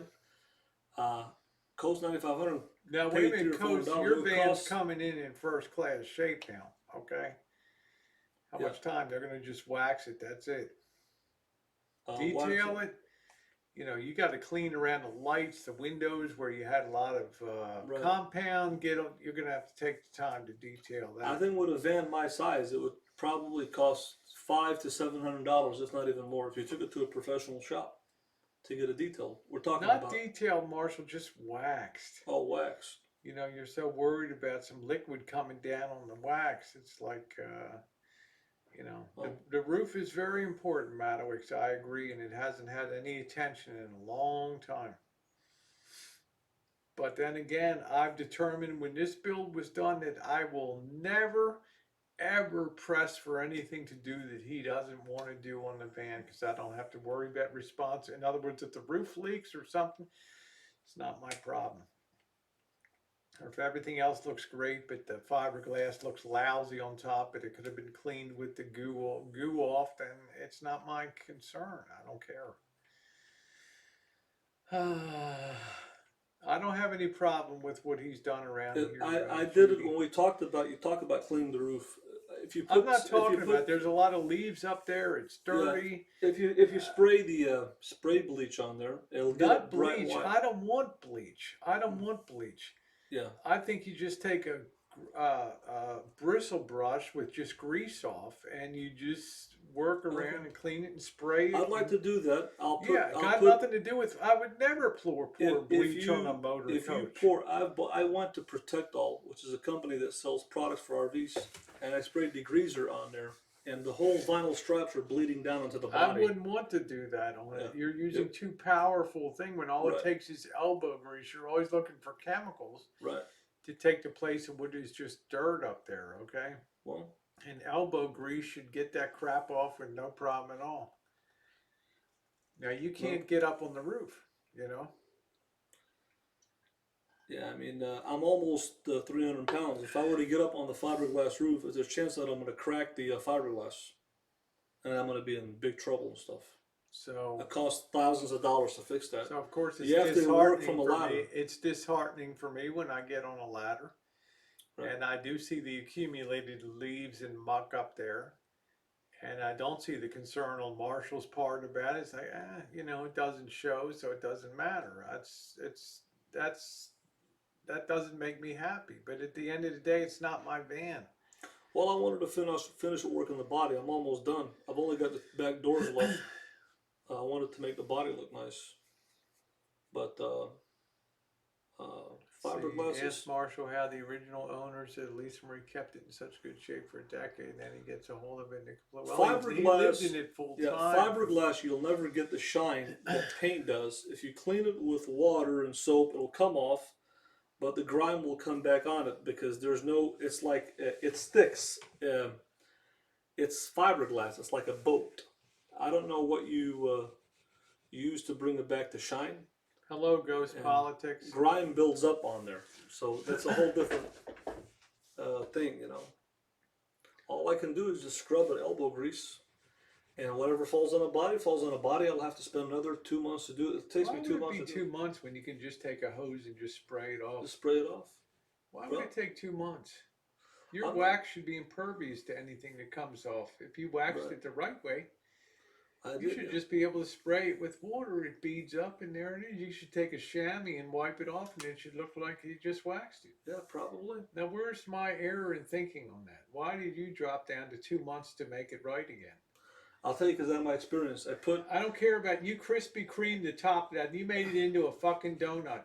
let me Okay. explain to you what happened. You did all that bottom The- work again. Once again, you should have concentrated on the top. On the top, exactly. Okay, And I and did then that. you and Mr. X created a Krispy Kreme donut. You Donut. poured all that Zep wax. Exactly. Instead of taking a mop and an applicator, you poured the shit on, and it all came down the side. Right. What you should have done is a controlled mop to mop it on, very light coat, and have more control. But you I didn't used know the that. mop. But you had there's too still, much goo in it. Oh, you have to. Okay, Well, it is what it is. it is what it is. I'll clean the top. I don't Well, care. it's like I'll I clean- said, Marshall. I'll At the clean end of the day, top. I don't care. It's not my van. Right. But I'm just saying, it's like, to me, it's like in football, you run 99 yards, then you fumble at the 1 yard line. You Right. don't finish the run. You do a touchdown. Right. That's no big deal. I'll get up there and clean the top. You spray whatever you want, or you spray the No, I'm not, degreaser, I would never bleach, put whatever bleach you on want. it, Well, but I'm not going to the put bleach Chris- actually gets it white. It actually I cleans don't it. care. Yeah, but it To drips. me, it doesn't matter. Bleach is going to attack the dye core right. and all the other crap up there. Right. Who cares about white on the top? Just get the leaves on. Yeah, I'm not. I would have been up there cleaning it, but I'm not done with the body. I'm not done with the body yet. I still have sooner 2 or doors later, to you're do. gonna have to bite the bullet and understand that stuff's gonna come down, Right. and you're gonna have to take a hose and just spray it, and it's done. Right. Yes, it's just you know, like I said, last time I did it, you know, it is what it is. So. Oh, Mr. X will give him a big help, and Mr. X is unable to. I mean, he can function well in a hot tub situation, But but he cannot. His knees will not permit him. his knees are shot. He can chase some big titty girls around the park in Florida, but his knees are too shot to. Right. Huh? That the bottom line? Yeah, his knees How are about shot. my knees? Huh? How about your It's knees? like, oh, you got fat little, you're fine. So You're strong. where's your power washer at if we're gonna do the job? You gotta get it out. I got the power You got the washer power out washer. there. All I right. don't even put any cleaner in it. All I right. just power wash, but I'm not going to knock all the stripes off and everything else. It's a very controlled. I got a 0 degree, a 15 degree, a 12 degree angle. All right. Let's bring it out. Bring out the power washer. Yeah, I'm surprised you it didn't out. say that before. Let her rip, man, on the wheels and everything. Yeah. Let's It's, create some more mud down there. All Let's these just- Class Bs with the fiberglass top, they all get filthy. They all get dirty, and Andrea, I Yeah. know. they all have to be clean. So Mr. X is good in the hot tub. Yeah. Marion's in the hot tub. Yeah. but now, but like I trying said, not to laugh over you. Right. There you go, Juice. but like I said, it is what it is. So I'm We'll not clean doing it anything exactly you the- don't want to do. no, I'll do And exactly. I don't really if care. you wanted to go with leaves on top, I don't care at all. I Doesn't never bother said, me. I never said that. You'll I'm be, willing- the, I you'll don't- be the guy that thinks to himself, oh, you know, I fumbled at the 5 yard line and it's ugly up on top. I could Right. care less. Right. Yeah. You know, We'll I'm a slob myself. Okay? No. People be horrified if they saw that room up front right now. All right? So I'm not one to preach to other people about how neat and how great it should be. But at least I recognize myself. Hey, Lavender, how you doing, sweetie? Let him power wash it. He might knock himself right off the I've been up there. I've been up there Then and he's power in washed that. it. Then he owns half the rancho. No, but I used to get on the ladder when I was about 235 pounds. But now being at 260, if I were to go on the ladder, it I might don't come off. mind It might come power off the washing. door. Yeah, Mr. X is. You good at understand telling that? you That what how to heavy do I by am? power. When I was about I 235, understand. I I could go up got the that. ladder. Now, if I go I up to don't wanna 260, see the you. ladder might I come off know, the door. I don't want to see So you. how would I get up I'm there? not telling you. Yeah. I can do that. Okay. Right.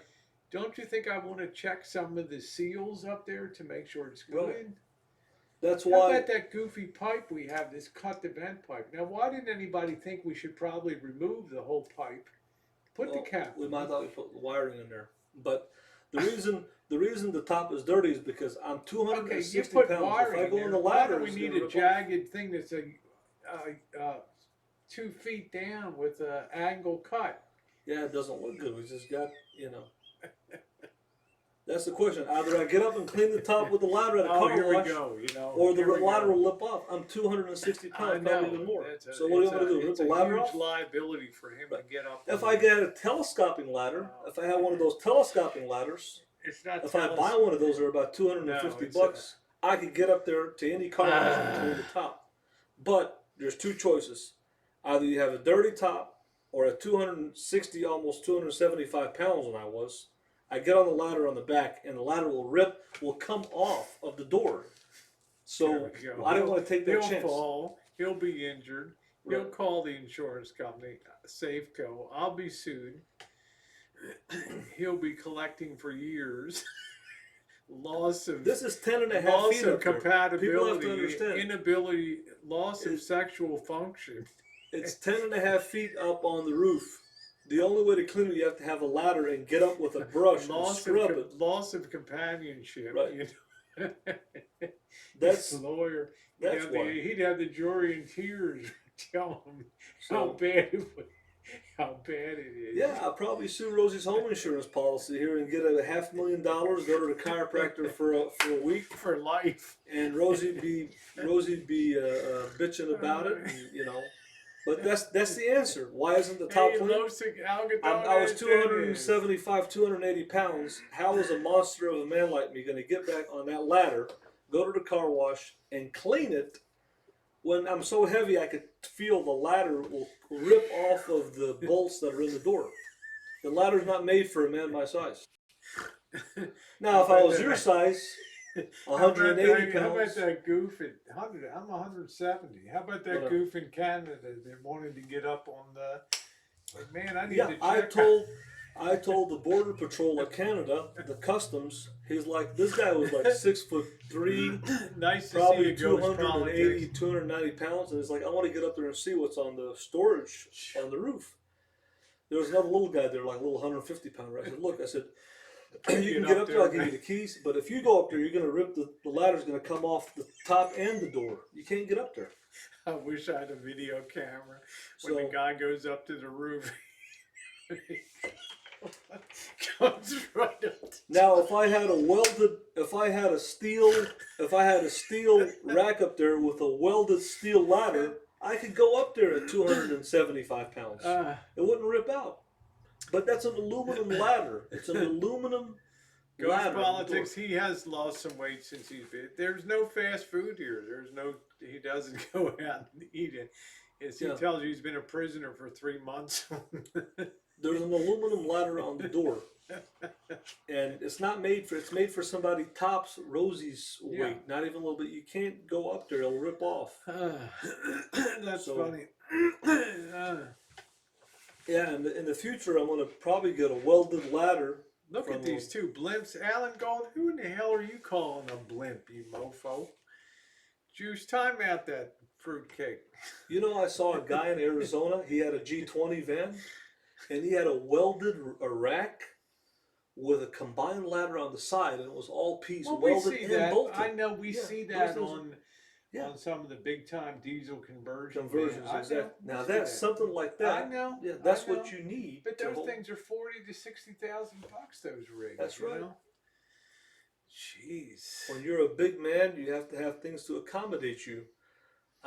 You have to have things that will accommodate a person my Julie. size. Julie Army, Mom. That's why the dinette seat is 31 inches Thank in you, depth. Juice. Put Alan Gold in a timeout. Thank you. Because I'm a big Thank guy. you, Juice. I'm not the size of a normal person. What the hell's he calling a blimp, man? Are you kidding me? Sitting Do I in look Rose's like a van. damn blimp to you? Sitting in your van. Oh no, here comes your Assyrian buddy. Yes. Elvis always right. Just ask him. Elvis, what were the last 3 things you were wrong about? Try to answer the question this Wow. time. Good question. What were the last 3 things you were wrong about? 3 things I was wrong about? Oh, Let me see. great question. One Bob. thing I was wrong about, Think about it, man. Rosie cooks at the rancho. She didn't cook before. Number 2, let's see what I was wrong about.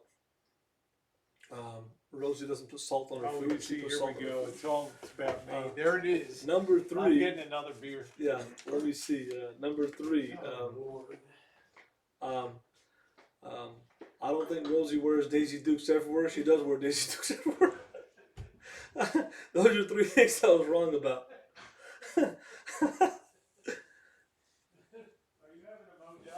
Yeah, I'm gonna grab me a Modelo.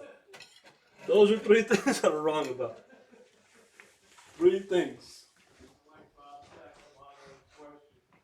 I think the guys are all kinds of.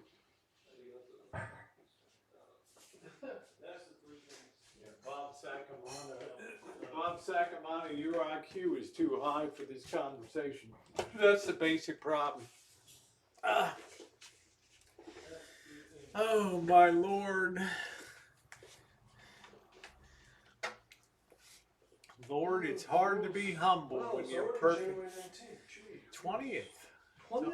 Yes, today's. Is it the, 19th? okay, it's the 20th? 19th. Yeah, the 19th. Sorry. Is that a Sunday? Bob Sacamano asked some good questions, man. Those are the. He's indicative of a high Assyrian IQ. Huh? She wears the Daisy Dukes like I wear my blue shorts. That's the. I don't think we can know Rabbit until we get down to until we get down to Las Vegas. We go to Henderson. We find Mrs. Keller and we set up an interview, right? Well, The original widow Keller, right? We find her and that would be see, track her or down. maybe one of the daughters. Yeah, one of the daughters or somebody. We set something formal up. We show up. Hey Kiwana, thank you, sweetie. I'm just not sure how long Ron Keller even had the rig before he sold it. 10 years, 5 years, who knows? He had it for quite a while. Okay. Yeah, he had it for quite a while. Mr. Z said, I can name 10 things I fucked up without thinking. Let's see here. You gotta like Mr. Z. Mr. Z, I love you. Huh? I think Mr. Z's coming back up for his, he's gonna have his annual visit to the rancho. We don't know, Rabbit, and I don't feel like we're compelled to answer any questions, okay? Now, what is the... Oh, no. Are we supposed to leave on the 22nd? 22nd, yeah. That's only 3 days from now. That's right. That's on Wednesday. And then we're staying until when? Coming back Sunday. Okay. 1,000 stars are going to be there. Oh, here we go. All the porn stars. 1,000 stars. Wow. We're going to see Mr. Z in Vegas, huh? I don't know what his schedule is. I don't know. Yeah, this van was never designed to be lived in full time. Exactly. There you go, Madowix. That's the bottom line. He has pressed this van to do something that this van was not built to do. Okay, plain and simple. Water systems are going to leak. Things are going to degrade. Things are going to break. Plastic is going to rot. Roofs are going to leak. So I think it's pretty amazing. What are you coming up on 5 years in August? This August will be 5 years. So, yeah. They're not designed to live. I'm not sure if we're going to Vegas or not. So, how the original owners, the RV takes such good care of it for 3 decades and got on completely. They didn't live in it for 5 years. You live in a vehicle for 5 years. Things are going to break down. Chassis, RV wise, you're going in and out of the rig. Mr. Z went by the green door yesterday.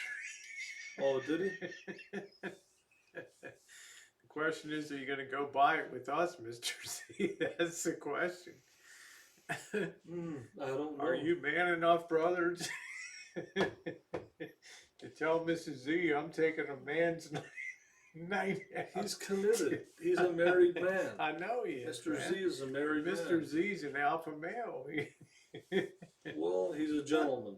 He's committed. That man is committed. You think Drury says, yeah, I think Helen Keller did the previous caulking job on the van. There we go. Yeah, Coach 9500, he does keep a nice van. Everybody's kind of different, you know. I'm pretty sloppy. I do nice original work, but I keep stuff. I ain't into sausage fest. You know what, Rosie? About the subject about the Lisa Marie, you got to think about it for a second. I've been 5 years. Like who do you know since you came on YouTube since 2014? No, look at all the big names. Look at all the big names. No, you're the only person Look at I know. Nomadic Fanatic. Look at he's Camper had Van, many rigs. Camper Van Kevin.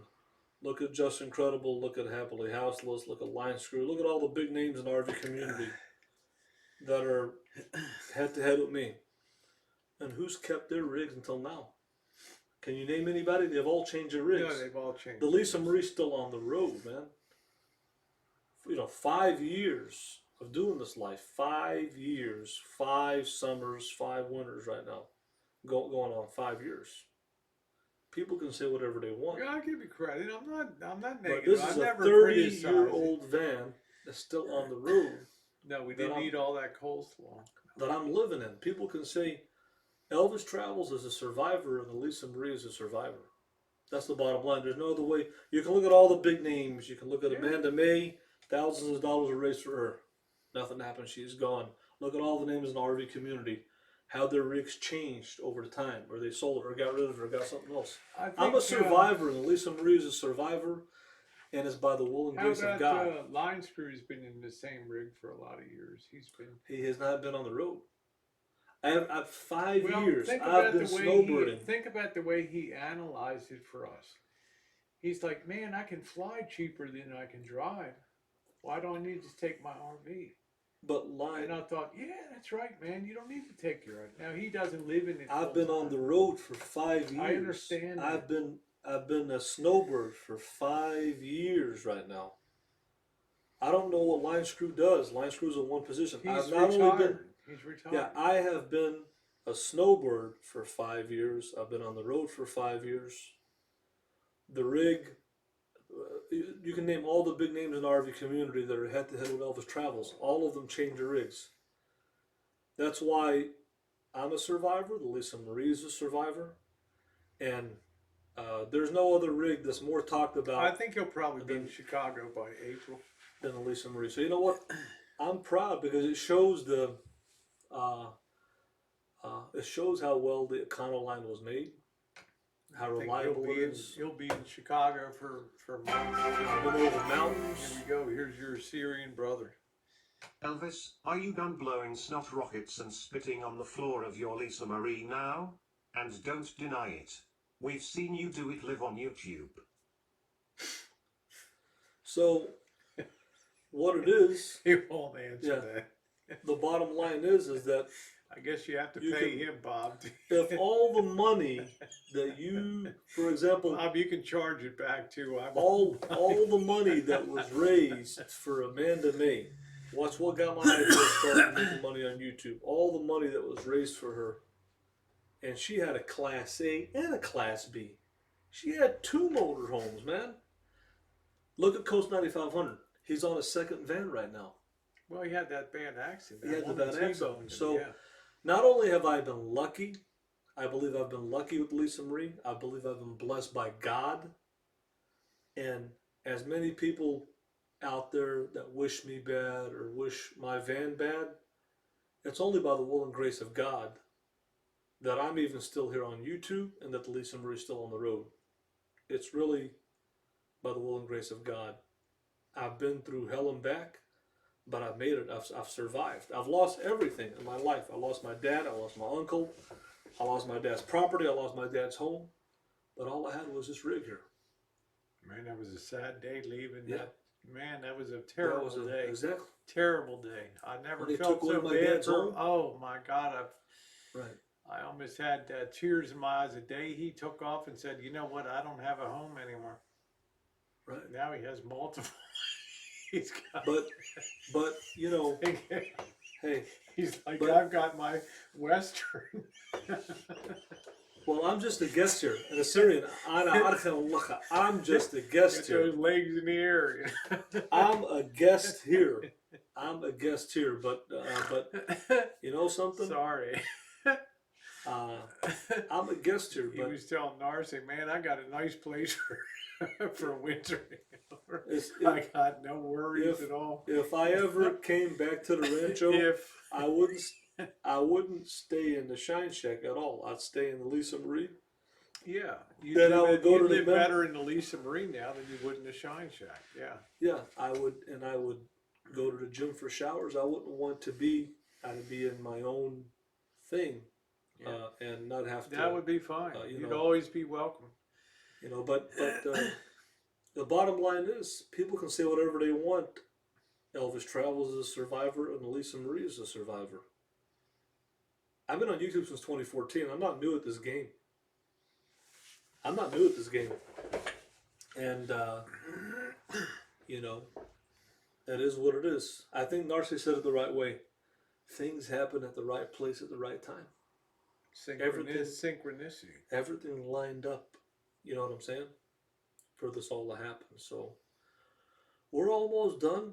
I'm proud of myself. I think Rosie should be proud of herself. And I think a lot of people hit you up, say you want to do a van. Yeah, I'm build just or whatever, you know what I'm saying? I'll do little spot work for people, electrical and stuff, but I'm not gonna I'm not gonna do any van build outs or anything like that. Right. At least Anything not, big. not for the foreseeable future. Even like something small. Something small, I might help somebody out or give some guidance. There you go, Lavender. But So, as far as doing one of these, this is a one-off design or sign the back of the closet, and that's it. this is a one-off. Marshall's gonna get a little engraved thing. Well, the thing is, you got to Designed understand is by everybody that I meet, Camus, everybody that built I by meet, yeah, O'Kelly. everybody that I meet, I'm gonna say, they're gonna ask, who did this for you? I don't care. And they're gonna tell and them, your name tell is. them you did it. I'm not Doesn't gonna tell matter them. to I'm me. not gonna tell them I did it. I designed it. Designed by Camus, executed by O'Kelly. I didn't build it, so. Designer, builder, But yeah, my Gosh, advice- Vicky, you're so worked up in this thing, honey. I gotta talk you off the ledge. You're at the edge. I'm just saying, pull back a little bit. It's okay. It's all right. Still need access to the rancho toilet. Vicky, I know you want to see Rosie Chuchin and It's coming. it's coming, honey. Yeah. I'm not gonna be here forever. I gotta go back home to Chicago. I got my mom to see. I got family. I'm not gonna be here forever. Rosie's gonna get back to her old program. You guys are gonna It's see a all, Giphy. Juice gave it a Giphy. all the Chuchins are gonna come back, and the panel, It'll all be back. Everything will be back. I'll be out in Chicago some this summer doing some, probably doing the screens and things. But this time when I go back to Chicago, travel through the Midwest and up through Duluth or Minneapolis, St. Paul, yeah. I don't have to worry about building anything. I can actually relax and go explore the food scene in Chicago and just chill out and relax and pull up a nice director's chair and put my feet up and not do a damn thing. Go to Lake Michigan and hang out and have a blast. Right. I love you too, Vicky. Yeah. Yeah, there's a lot. The RV community has exploded here. It's exploded In these few years. in these few years. Yes, It's it's exploded. enormous. Now, there is a lot of negative blowback about the RTR. Have you followed that? Somebody, no, what? There's some pissed Lydia, off people. simply. There's Lydia, some really hold on, mad what are they people complaining with the about? RTR. What are they complaining about? Though? They're just the seminars are lightly attended down there, and the people just aren't warming up. It's lost the spirit of the freewheeling aspect of it. Oh, It's too regimented. what are they complaining about? It's like when Burning Man started on a beach in San Francisco. Yeah. Now look at it. $500. You got to get a little lottery to get a ticket to go out to the fucking desert and burn your ass off out there to have some fun. Oh. Now you're like, sign me up, man. That'd be great to go to the Burning Man. $500. Yeah, and that just gets you enter, and then it's a $1,500 fee or something like that to set up. You better watch it, Alan Gold. Man, if you think, brother, that this is morbidly obese, man, I could be on the pole at the club, okay? Let's be real, right? Think I'm obese, Marshall? Huh? No, of course not. Rosie watches her figure. Get that sucker timed out again, Juice. That communist little bastard. I heard the Juice is doing a good job. Yeah, Juice is all right. Juice went off the reservation a little bit last night. There's her buddy. There she is. Rosie. Sherry, yeah. There she is. Yeah. I got a feeling she's been You on know, the game. sometimes juice Hold on, let me see. goes off the reservation a little bit. But if you ever think I'm pulling the wrench out of Juice's hands, man, you got another thing coming. I got a Not feeling. many people in my world, Right.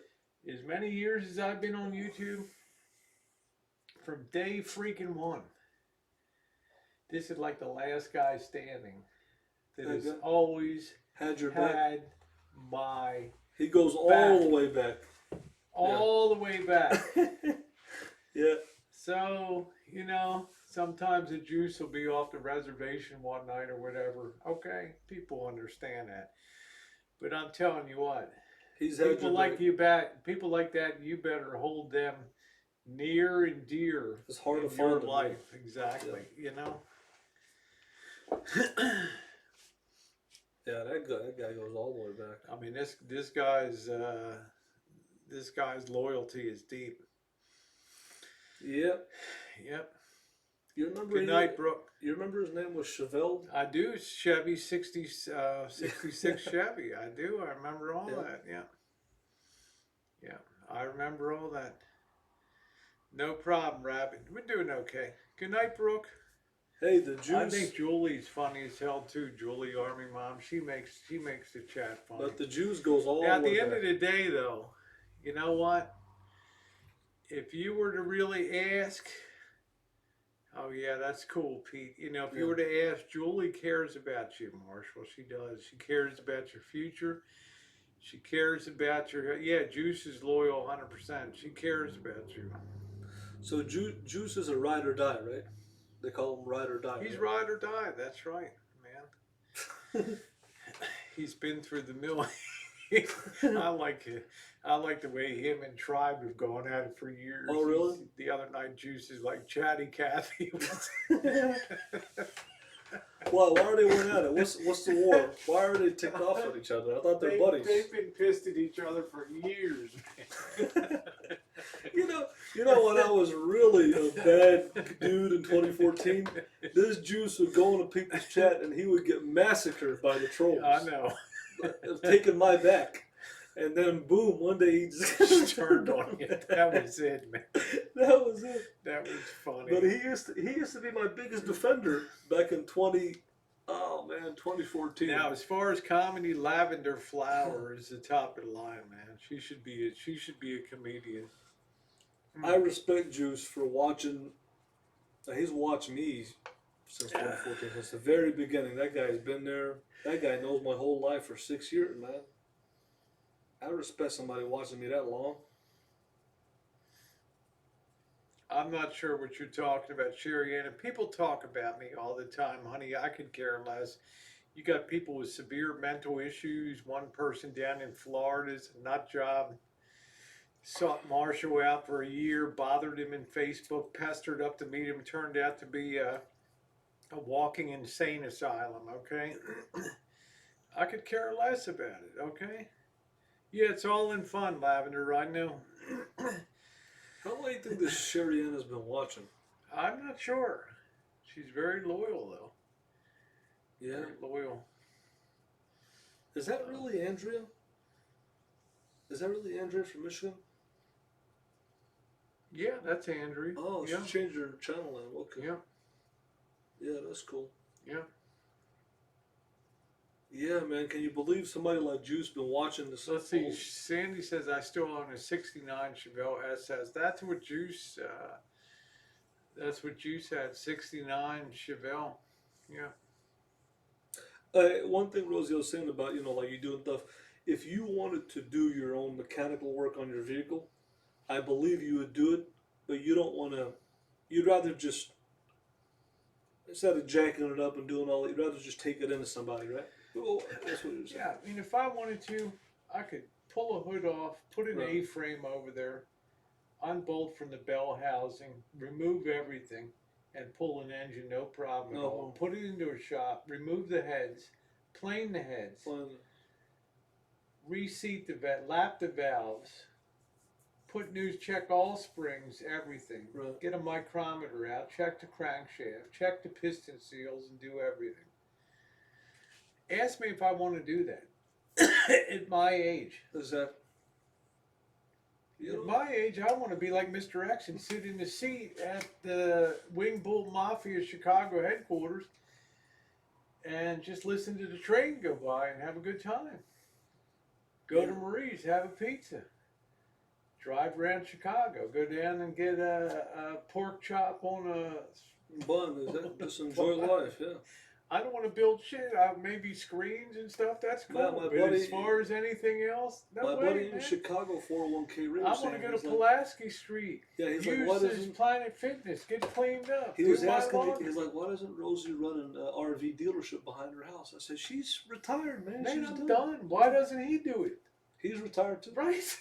He wants to go to Florida every year. Who in the hell wants to do that? Exactly. You're retired.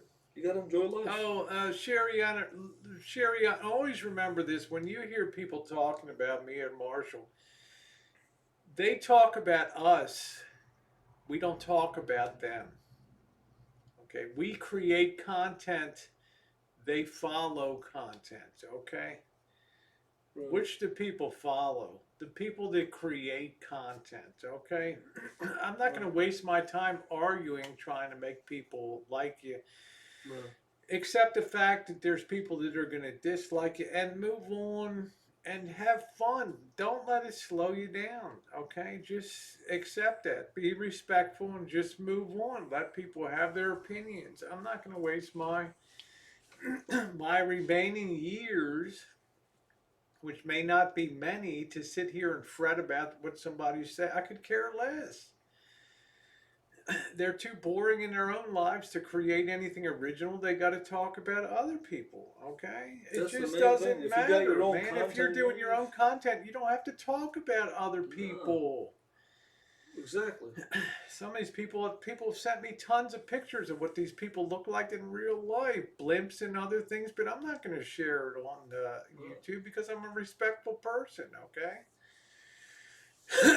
I let people, I'm too busy making content to worry about what negative Nellies have to say. I could care less about it, okay?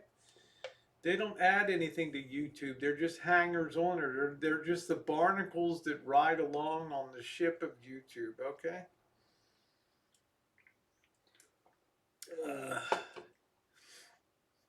Yeah, we like to talk. It's part of the human condition. Pete, it's cool. There's nothing wrong with it. But I'm not going to be upset about it. I mean, Pete, people talk about people. I talk about people. But how upset am I going to be because Bergs trashes me? I could care less. Bergs is in his own world of hurt and pain, so he has to deal with that. I'm happy. So, Rosie, I just want to say real quick, my friend. Yeah, just find a happy place, yeah. I was talking to my friend, 401k Ray, in Chicago. Just, Sherriana, don't worry about it, honey. Just do your own thing. Go where you want to do. Hang out with the people and smile and laugh. And have a good time. Don't take any prisoners, all right? The worst thing you can do is give somebody else on YouTube control over your own happiness, okay? Never give anybody else the power over your own happiness, okay? Well, that's fine, Pete. They're okay. I don't have anything against them. I'm just doing my own thing on here. I don't say the stuff Marshall. I didn't build up the negative legacy he had, but I will stand up and say he has been positive and a positive contributor since June, since I've been with him. So, and that's all I can say. I can't twist people's arms, and they're desperate for content. They need something to talk about. Their own lives are very boring. Okay. Hey, you hit the nail on the head. If somebody doesn't have their own content, what are they going to talk about? They just talk about somebody else. They talk about somebody else Yeah, because they're de facto saying my life sucks. Your life is better. Let me talk about your life. Yeah, let me talk about your life. Yeah, I just wanted to. Yeah, I love you too, Kawana. You're a positive content creator. You bring stuff that people enjoy watching. You have a beauty. You have an elegance. You have a family. You have a caring. You create wonderful dishes that creative stuff that people like to see. So, you know, it's no wonder you're heading to 50,000 subscribers and beyond. So, Rosie, one thing I want to tell you real quick. I was talking to my buddy 401k Ray, and I asked him this question. This guy 401, I'm gonna knock this son of a bitch out when I'm gonna just put the.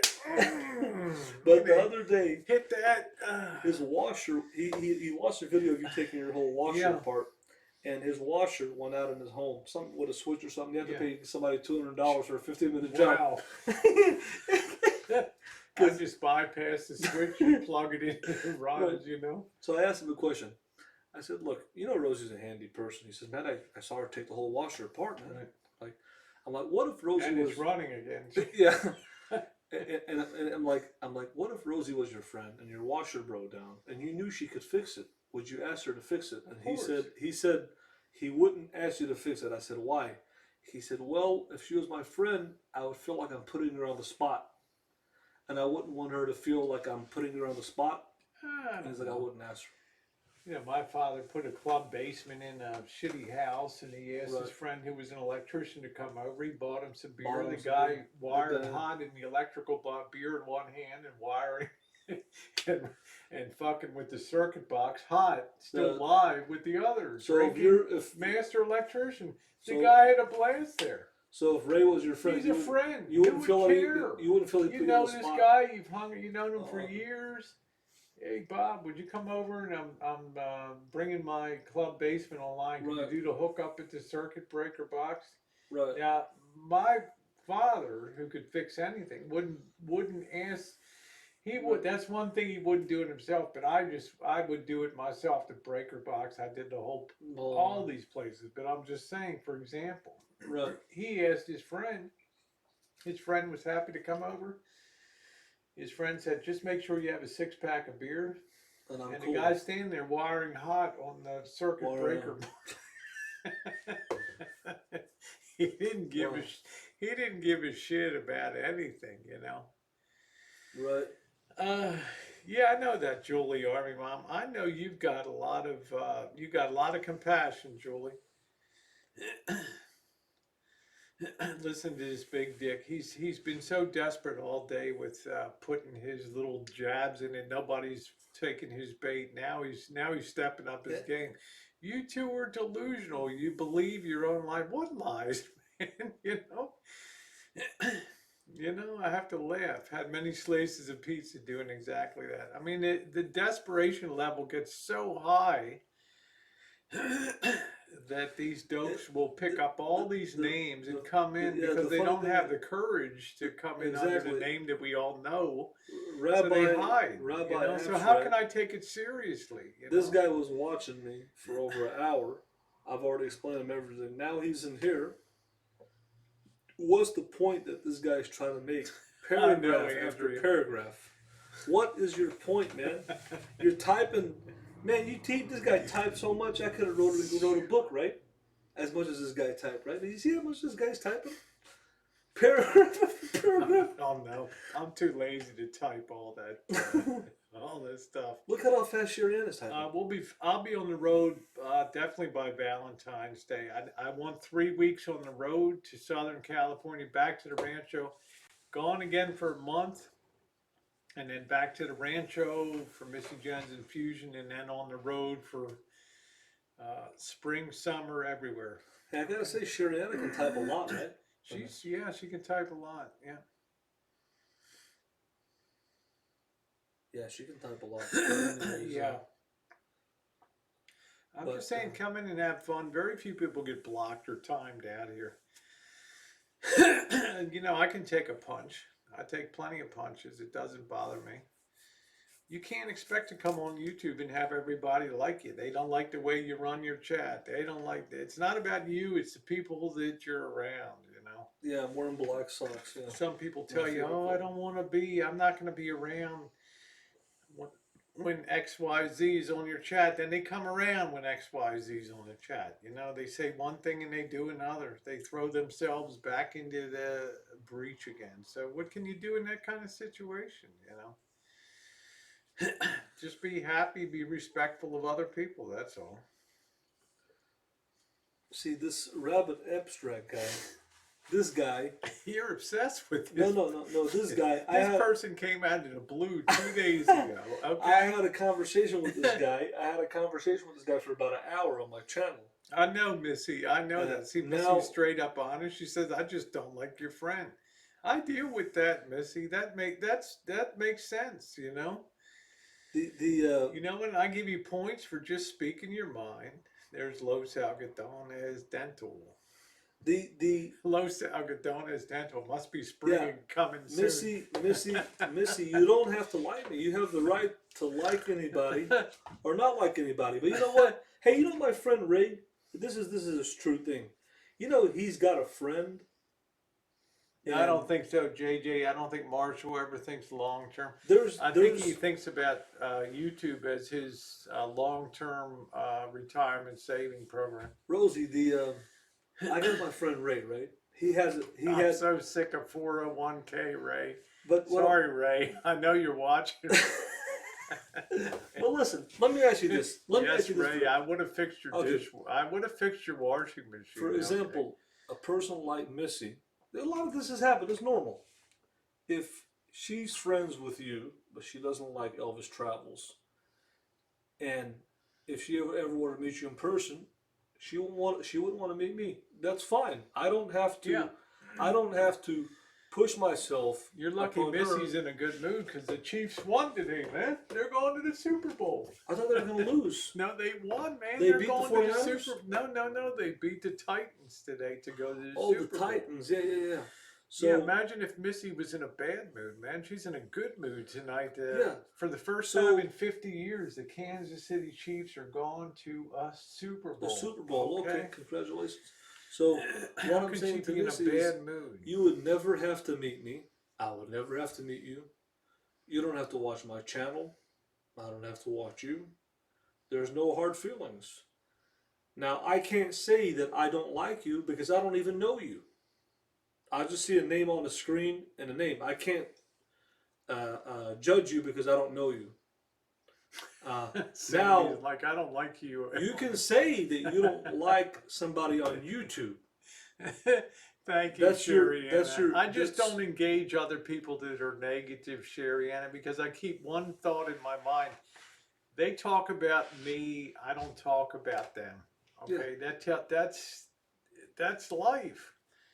That's when you matter on YouTube. Okay. That's everybody can have their own opinion. Just be respectful of other people and let them have their say. I'm not going to clap back and answer back. But for Missy, Rosie's known me for 6 years. So we've known each other since 2014. We've been friends for over 6 years, basically. We're not new. She just didn't meet me 2 months ago. I don't think people realize that. A lot of these new viewers like Missy I don't think they realize how long we've known each other. I didn't just meet Rosie a couple months ago. Missy's a BBW. I don't think she realizes that. Look at Lavender said Missy has tits for days. There we go. See, you could like her, man. She could be a dream Kansas. She could change your whole opinion about Kansas City, man. About Kansas City? Yeah. I didn't like Kansas City. I didn't like Arthur Bryant's barbecue. It was okay. No, I didn't like it. I didn't like it when Arthur Bryant went multiple. I told you, you can't go to the original location. Don't go for multiple locations. It's like Super Burger. I wouldn't take you to a little offshoot Super Burger. I'd take you to the main one on 4th Street down there. Noisy, loud on the street. You can't even hear yourself think. I'm surprised you like Kansas City so much. I wasn't impressed by it, really. Oh, thank you, Angela. I'm here to have fun. I'm an old broad. I know Missy's like, stop it. Yeah, I enjoy KC. I get a lot out of Kansas City, a ton out of Kansas City. The people, you don't know the jazz. See, you're not into jazz. I'm into the jazz scene. 68th and Vine down there in the whole jazz district. All of the glories of... I just noticed that a lot of it was rough. There was a lot of bad areas in Kansas City is a very... I think you're confusing St. Louis myself. No, I was in KC. Overland Park is... Yeah, see, you're talking about some areas over there. Kansas City. Yeah, Arthur Bryant sucks. It was great when I came through in Gates is better. They say 1996. Gates. Yeah, Gates. But when I came through in '96, Arthur Bryant's was the bomb. Was the bomb. Then it just it kind of collapsed. How long has Missy been watching? Look How at long? Lavender said Missy makes dolmas like a goddess. How long has Missy? How Well, long? Missy Marshall's definitely putting it in gear for Kansas City now. How long has she been watching, Rosie? How long has Missy been watching you? Do you know? Absolutely, Sherry, and I'm not here to demand anybody do anything. If people want to talk about it 24/7, that's their right. I don't care. Yeah. But don't expect me to respond to it. Yeah, most of the Arthur Bryant shut down. I went to Arthur Bryant, the one. So original- Missy, what's the latest and greatest in? They say Kansas City Joe's. I saw it on YouTube. It looks Because good. I'm all about the sauced, barbecue. Kansas City Joe's is good. Lavender wants me to drive to New Mexico to kill her. What's the best one? And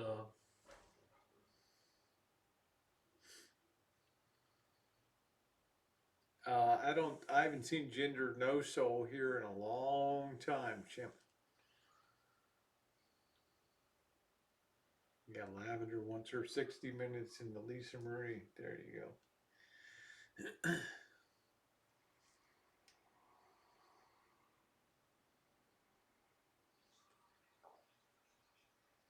so, what's the best barbecue? Oh, Rosie Dale Barbecue, KC Joe's. Yeah. See, I told you Kansas City Joe's. Yeah, that's good. Oh, so yeah, that's what Kansas City's famous for is the sauce barbecue. Memphis has the rub. Carolinas have the vinegar, right? What does City, Memphis have? They've got the rub, and they've got the. Yeah, they've got the rub. I Basically, go up to Kansas City. I'm all about the sauce. About the you sauce. You don't go up there and talk about dry rub no. barbecue. It's man. about the sauce. Yeah. They'll be hanging you on a light pole outside. Of Carolinas the is the pork, and Texas is the brisket. Yep. Yeah. Yeah, that's what it is. Yeah, I mean, Sherry Ann, I'm just going to suggest this, honey, and I appreciate you being on the chat. You can allow YouTube to make you as triggered as you want to be, okay?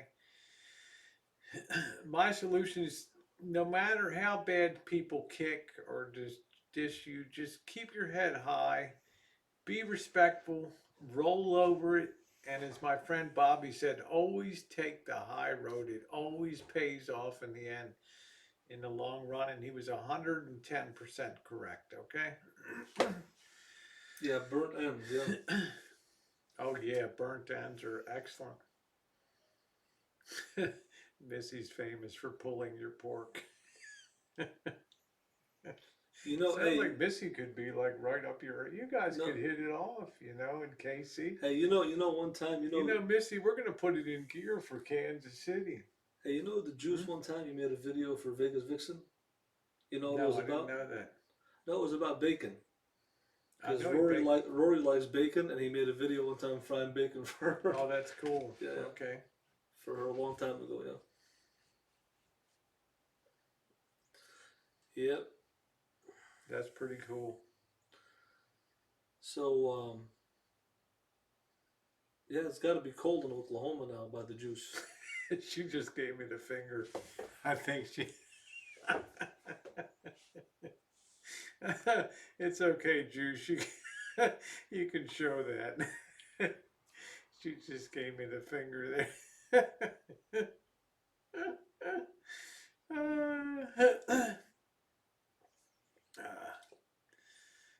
So, what's been going on with the Juice? What is he doing down there in Oklahoma, Rosen? I got no idea, man. Just living, Just living. Did you know he's half Lebanese? You didn't know that? No. He is. He I told mean, me. I hear a lot of rumors what juice is or what juice, and I don't I don't think, know. I don't know, man. I don't know. All I know is juice has always been cool to me, so, you Yeah. know. That's funny. Yeah, it's just cool that he's been around all these years. He has. He's been around. And that's what I say. People like him are extreme. They're truly diamonds on On YouTube. You know. Don't worry, boo boo boo boo. Do do do do do. I love a do do. Hey, Fettis, how you doing? Yeah. So. Yeah, maybe you'll check out Minneapolis. Who knows? Yeah, I will. That's Oh right. wow, Kansas had a 4.4 earthquake today. See? Wow. Oh, thank you, Sherry. That's right. Enough of the drama. Go on, man. If people are talking about you, that means you count for something in the world, you know? If they're not talking about you, you don't matter. So that's the way to look at it. Yeah, the juice ain't got no time.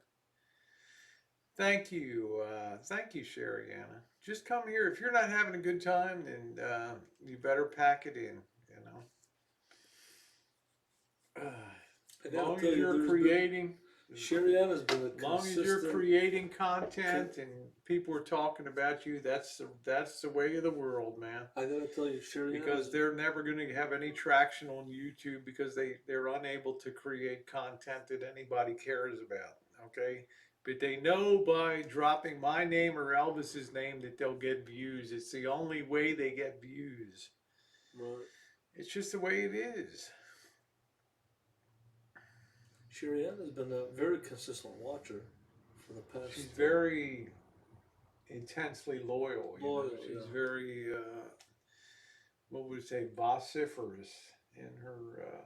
Yeah. Yep. Fracking, yeah, I think that's what's creating a lot of the Earthquakes. and stuff. Is the I don't know if there's a fault there. I thought there's a fault. displacement of fluids in the ground and things. Yeah, Isn't there a fault over there? Chimp, I think that's correct. You know, I think Chimp hit the nail on the head. Oh no, you've been sick. I'm sorry to hear that, Donna. I hope you feel better, honey. You know, we're lucky you haven't been sick here. With the flu and stuff? Yeah. Because I never get sick, but I always worry you're going to get something here, you know, because you're not used to the climate, yeah. I was getting the allergies before when I came. Yep. But now there's no allergies. There's no allergy. I'm fine. Mine are bad in May and June. Oh, really? I hope I'm not here. You know? With the pollen and stuff? Yeah. No faults in Kansas, yeah. So she's from Kansas City? Well, that's where Missy lives, in Kansas City, yeah. Did she? Missy's boobs hit the floor. So is she really a BBW, Rosie? I have no idea. I don't know. You don't know if she's a BBW? She's just a fun person to have in chat. That's all I know. Darren's still around. Darren was, I was batting it back and forth with him. I was kind of busting his balls a little bit last week on some comments. Yeah, he's around. Darren's around. He's around. Yeah. Missy said, "Stay away from Kansas City." But Sue Pete is over there. Yeah, she's really actually, cool. we have people. a few friends in Kansas City. I'm gonna come. I want to come to KC and meet up with Sue Pete. Sue Pete is really cool. She's my buddy. He wants to know if he has a chance with you, Missy. No, I'm gonna take Sue Pete out on a date. There we go. Sue Pete is my buddy.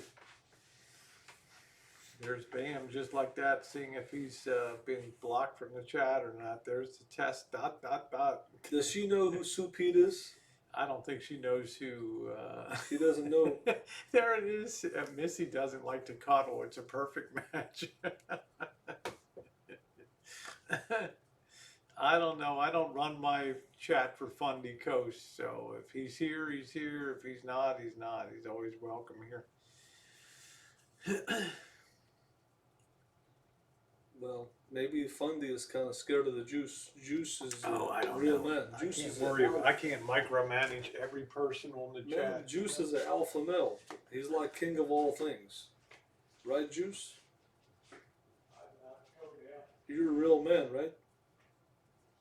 Half Lebanese, half Caucasian, alpha male, custom made. You got the testosterone. You got the girth, brother. You know how to lay some pipe. I think I heard that you put a lot of people in their place last night. That's why I respect you. You're from the old school, man. You're from the OG, boy. The Juice rules with an iron fist like Stalin. Right, Juice?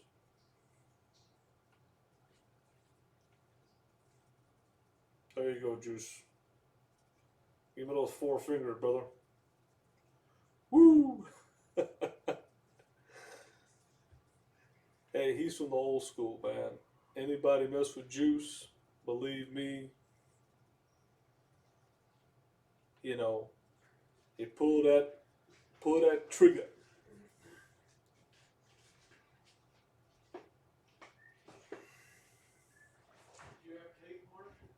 Yeah, I had a piece. Yeah,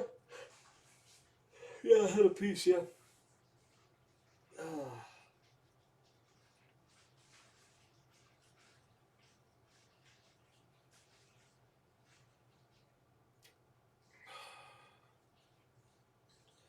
Who's this Sandy Lindelof?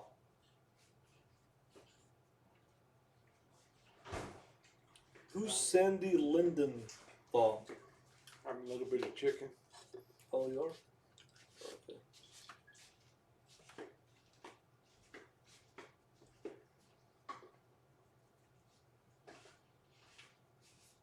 I've never seen this name. Sandy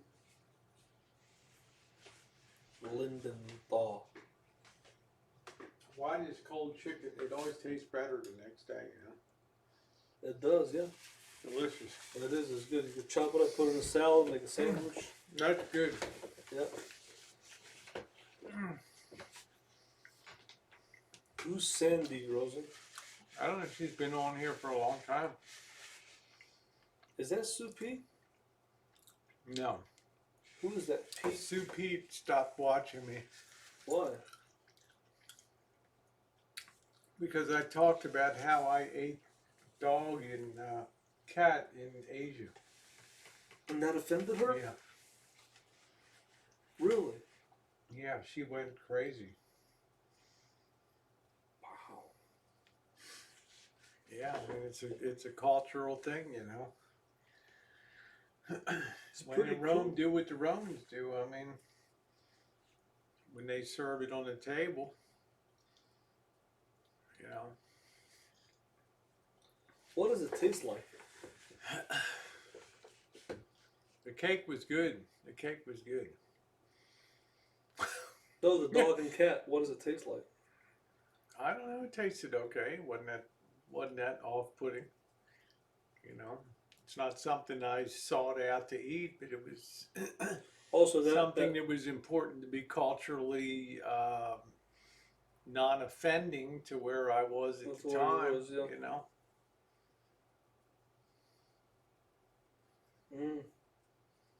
I think they've outlawed that in China, though. Yeah, not anymore. They don't do that. They don't. Only in the most remote places Country, nowadays. They don't. You know, Hong Kong outlawed it. All kinds of. Used to go through the market in Hong Kong. It would be there. So she kind of flipped out one night, and that was it. Wow. So I've seen some very cruel videos of them of how they kill Yeah. these dogs alive. It's unbelievable, man. but It's it pretty still crazy. goes on in Korea. Thank you, Sherry Anna. Now It still goes on in Korea, Korea, really? yeah, Korea still goes on over there. It's sad, man. But they'll kill them alive. I don't get into that. I don't know. I It's don't just, want to discuss that, Marshall. How they, you know. it's just kind of weird. I've had scorpion. I've had camel. I've had everything.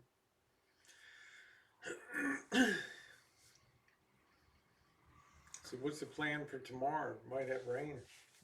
Have to work inside the rig. Do some final trim out on some of the seating and stuff. Yeah, I guess it's raining tomorrow. Probably we'll have to do something on the inside. We'll see what we can do. There's plenty of stuff to do on the inside. You know, I can still make the panels. Yeah, Rashid Mack pops up once in a while, Andrew. Yeah, guinea pigs, cuy down there in Peru. Cuy, yeah, that's big deal. That's down in South America. It is down in Peru. So, you told me you were a big fan of Anthony Bourdain, right? Yep, huge fan. Huge fan. Because he just told it like it was. And you liked his personality. He was irreverent. He would just, he would call a dumbass a dumbass. So, yeah, what did you think of Bourdain? I see. I don't like Gordon Ramsay. I don't like Gordon. I think he's a horse's ass. He's a mean guy. Bourdain, I could relate to being a street guy. Yeah, he was down to earth. Yes, and I've had alligator done in Baton Rouge, Louisiana. Yeah, he was a junkie for a while. Yep. But wasn't he kind of a smartass? Yeah, he was. He was hooked on. He was heroin, crack, everything. Yep. Really? Not crack, but he said there was a life as a chef. You didn't work till 2 a.m. and get off. But he wasn't a mean-spirited guy like. No, he wasn't. He was an adventurous guy. He was your kind of guy. He'd go out at 2 a.m. Hey, like you told Nars, hey, guess what? We're going to Dallas. Nars would be like, what? Remember, you woke him up. We're on a road trip, bro. Hey, this was something. This guy will wake you up at 2 o'clock to go to. Hey, one time Nars, he out of the blue, he says, we're going to drive 450 miles to Dallas to get some food. And we did to get some Persian food. I'm like, it's out of the blue. Hey, man, we're going to drive this. And one time he came up to me, Rosie, he was like, I'm going to drive 200 miles to Memphis to go get some barbecue. I was going this kid will drive 600 miles like it's nothing, And then we went to Houston, too. He's like, let's go to Houston and get some food. Just, I was like, okay, let's go, man.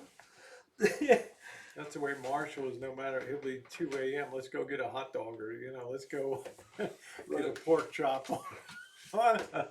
He's like, man, you're in Chicago, Rosie. It's all out here, all 24/7, man. Let's go. Let's get something to eat. We had a whole pizza at Marie's Pizza in Chicago. Mr. X Marshall, Narce, and I, and we finished this big, large pizza, and Narce's like, yeah, that was just an appetizer. I'm going out to get something. Kebabs, yeah. Yeah, how you doing, PJ? He did a lot of. I liked his episodes with Shamir when he went to the massage place in Tajikistan or something, and they had the sound effects of the bones snapping and crunching when he was getting his massage. Who, Bourdain? Yeah. He was a pretty entertaining guy, yeah. Nobody replaced him in the show. You can't replace Bourdain. It's a damn shame. I love Bourdain. He was so fucking good, man. He was so. What would the word be? Authentic. He was so real. What about Zimmerman? He didn't do anything. I don't like Andrew Zimmerman. I don't like that. Hey D, how you doing, sweetie? Bourdain was the genuine article. I always thought like Zimmerman was like, you could always tell he was doing a show, but Bourdain, you could imagine this guy's life was like this every fucking day. Didn't matter if the camera was on or off. This guy was a fuck up of the first. Are you surprised he committed suicide, Rosen?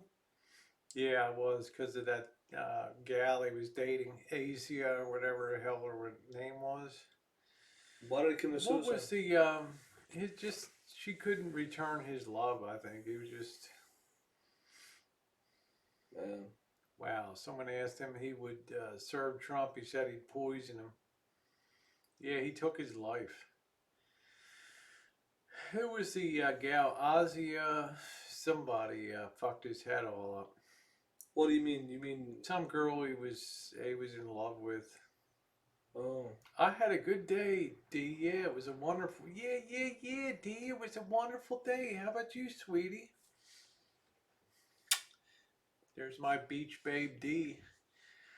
That's one of your I'm gonna get to favorites. Florida. That's one of my favorites. Absolutely. Isn't she the lady in You Florida? should see the video that she did at the unboxing the other day. You want to talk about a rack out? Isn't she? I saw her video. Isn't she married? Yes, Isn't she she is. married? Yes, she is. Yeah. Happily. Yeah, his girlfriend was cheating on him, and that broke his heart. Yep. Oh, that's what happened? Oh. What was her name, Julie? Asiana something? Asia? She carries a lot of guilt to Was this she day. Asian, Rosie? Was she Asian? That No, lady? no, that was just her name. I don't know what her ethnicity. I don't believe that she was Asian. When he committed suicide, Mr. X was surprised. He says, "Man, We're I'm all surprised, man. It was painful to me because I thought I'm not going to get any more good shows out of this guy. I didn't know how tortured he was in his mind, you know. Wow. Yeah, some cowboy boots would be good, Donna. Huh? Like Marshall's like, you're never going to retire. They get better every year these days. These Daisy Dukes. He's like, you can't go into the Syrian areas wearing that or the Muslim areas wearing. It's like, are you kidding? Hey, Rosie, tell him about the guy. Tell him about the Chaldean guy in Sterling Heights that came up to you at a bus stop. What did he ask you? Tell him. I don't know. Come on, tell I him. don't know. That was I funny. don't know. I don't remember. Cowgirl boots. Thank you. I don't remember, Marshall. I don't remember. What did he say? Get those legs in the air. I think he was asking you for a date, right? Wasn't he? Funny thing about him is he could spot a Chaldean out of a crowd of 1,000 people and go up and start blabbing Assyrian to the guy. Well, remember when we were in El Cajon, we're driving, I just saw the back of the guy's head. And you just said, pull over, man. I got to talk to this guy. I'm like, what? You don't even know that. Yeah, give me a thumbs up. Yeah. Yeah, I saw that, Pete. Yeah, the last painting he bought. Depression is a terrible thing. Look at Robin Williams. You know? Look at Robin Williams and how many hearts he broke with his suicide. One of the greatest comedic actors of the last 30 years, you know, from the 1980s, Mork and Mindy. And did he have a drug problem? I don't think he ever got. Bourdain, I don't think Bourdain was starting to make good money. He wrote a very good documentary about being a chef and the demands of being a chef. Not about cooking, but about being a chef. He went to the CIA, the Culinary Institute of America in New York. The other CIA is in Napa County here. There's two of them. So he was truly a chef, professionally trained chef. He was very talented, I just liked his authenticity. He didn't hold anything back, and he's like, I'm going to do a show. I'm going to curse if I want, and that's why he went over to cable. I didn't know you liked him so much, or I didn't watch him, but oh man, he was like one of the only people that I would watch. He was like, he hated Rachel Ray and all the cooks. Yeah, he hated them, you know. He hated Guy Fieri. Really? Why? Couldn't stand him because he didn't consider him a cook. He didn't consider him a chef, a professional. He considered him just a surfer boy who was pushing food around in a pan, as he said. Yeah, what about those Chiefs? Yeah. They put a beat down on the Titans. Sorry, Sig. Your team got their ass handed to them today. Yeah, an incredible raconteur. Yes, that's right. Oh, that was 6 team, huh? The Yeah, I Titans. bet they're partying all day down there in Kansas City tonight. I mean, for the first time in 50 years, Kansas City is back in the Super Bowl. Can you imagine that? Can you imagine the feeling of that, Marshall? They got a chance. They're going to beat the They got a 49ers. Yeah. chance. I don't know. They're going to have their hands full with the Niners, you know. The Niners are tough as nails. Yeah, may he always rest in God's hand. That's what I say. I can always watch his reruns. What makes the Niners so good, Rosie, that they're going to win it? Defense is great. They got an excellent quarterback, Jimmy Garoppolo. I mean, they've got a good balanced team. Yeah, he said his world was lonely, always traveling. But, you know, Annie, he could have stopped. The problem is you surround yourself with a lot of hangers on her, and you start to feel responsible for these people's livelihoods. Like if you stop doing the series, what's going to happen to them? The fans. Not fans, but the co-producers and the writers of the show. You start thinking to yourself, oh, I'd love to stop doing this shit. But if I stop, they're going to not have a job. They're going to be out of a job. Yeah. And over the years, he had gathered sort of this staff of these irreverent sort of Korean gal and this other, and I don't think he felt like he could get off of the hamster wheel because these people would not have any jobs and stuff. So, yeah, his girlfriend cheated. It broke him. Yeah. So what do you not like about? Yeah, I didn't know he got diagnosed with Parkinson's. You know that's tough. That's a really tough thing. So what do you not like? Yeah, he was under contract, but you wonder how long the contract was. Annie, was it a yearly contract? Was it a 3-year, a 5-year? I just don't know. What do you think about Man versus Food? You don't like it? Thank you. Man versus Food was pretty funny. There were some good things he did. You like to get on the wall of flame of the hot things. I always wanted to take Marshall and enter him in for the wall of flame down in these contests and stuff, or to take him to Texas for the 72-ounce Texas Steak Challenge or something like that. Could you do that, Marshall? 72 ounces? Yeah. Could you do it? No, hell no. No way.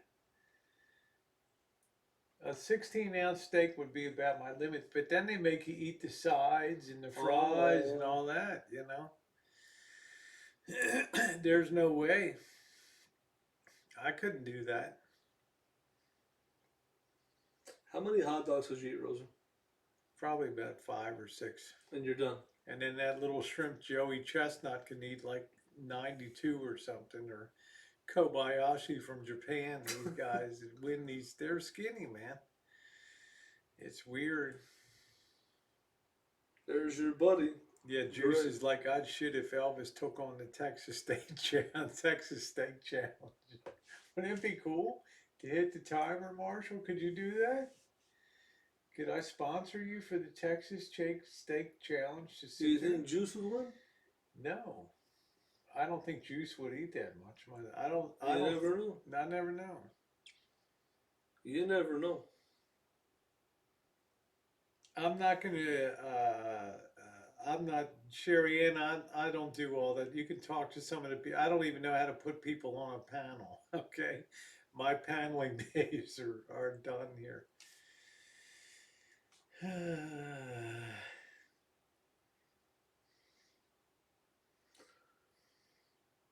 Well, that would be pretty cool. How many dogs can Marshall eat?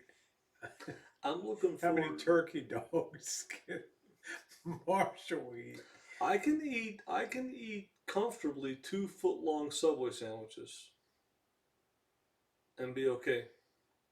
Is that a lot, Rosie? Can you eat 2 foot longs? I don't think that's a tremendous amount. Not really. I could do a 16-ounce steak tops.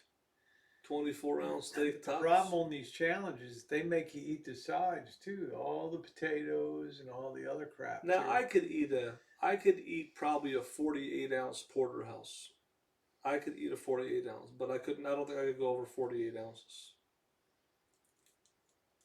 Because at 32-ounce, you can get a ribeye. It's not that big, but I could probably go up to a 48-ounce, maybe a 56-ounce, but not 72. Yeah, Juice, isn't that what the big challenge is? Isn't it 72, 70? Okay, PJ, thank you, baby doll. Isn't the 72 ounce, hey Greg, isn't that the size of the challenge, Juice, the 72 ounce one down in Texas there? Yeah, that's a lot of chewing. My jaws would be hurting too. Unless Yeah. the steak is tender. It's not going to be tender, Marshall.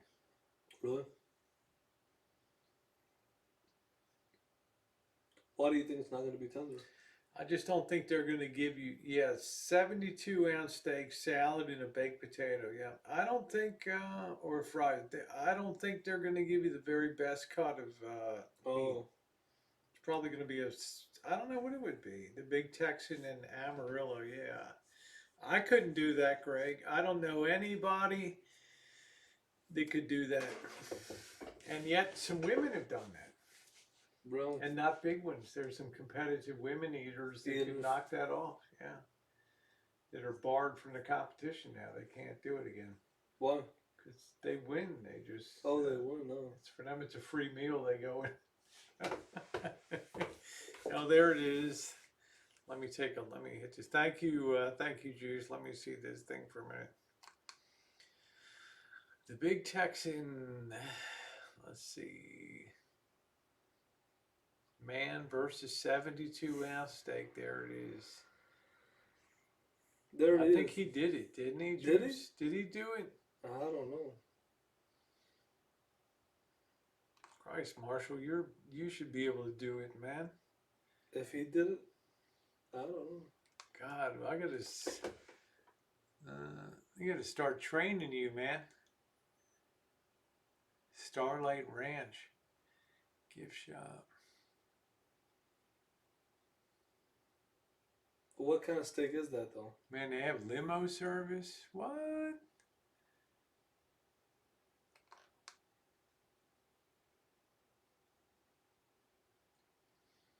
Hall of Fame. Let me see this thing.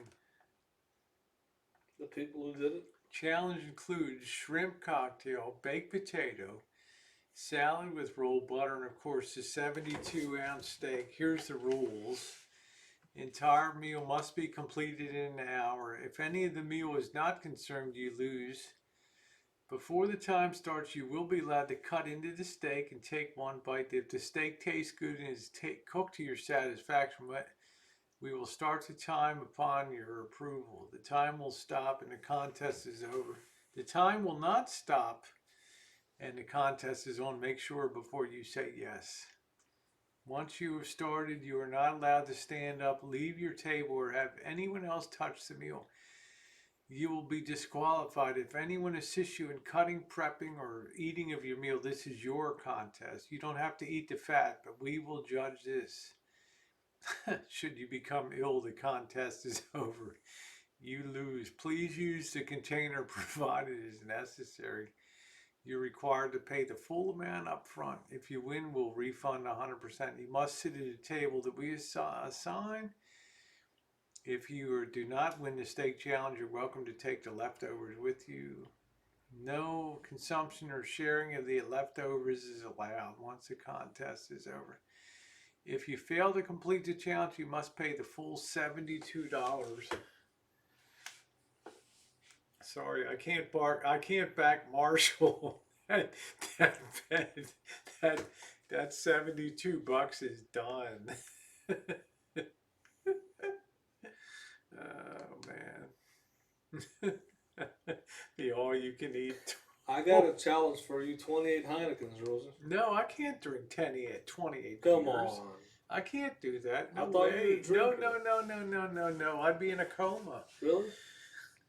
I could do maybe 8 to 10 beers at the most, Marshall, not 28. $72 for that, you know? Hmm. That's a deal breaker. If I had to put up money for Marshall, I would think that this guy could eat that thing no problem at all. But the problem with Marshall, he's an extremely slow eater. So, in other words, he'll eat a lot, but he'll sit there forever, like at a buffet and things. Whereas I'll get 2 plates quick and be done. That's it. You eat fast and you get out fast. Yep. Marshall eats slow and takes in the whole gestalt of the whole scene, you know, the whole deal. People watch. That'd be a lot of chewing. He's also a pusher. He'll push his food around the plate.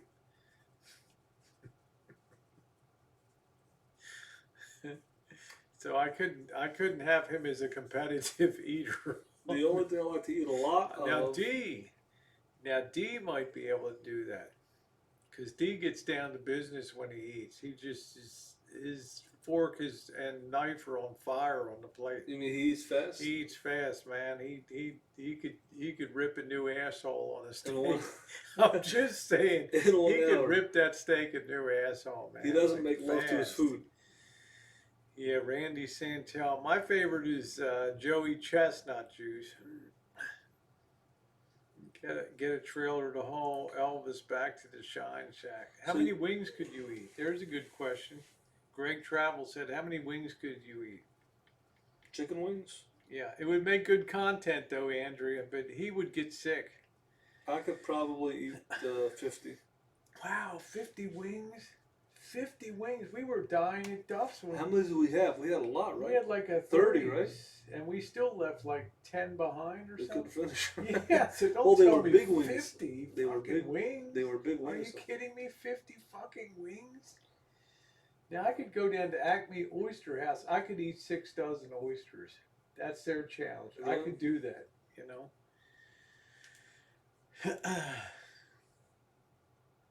Just bend over.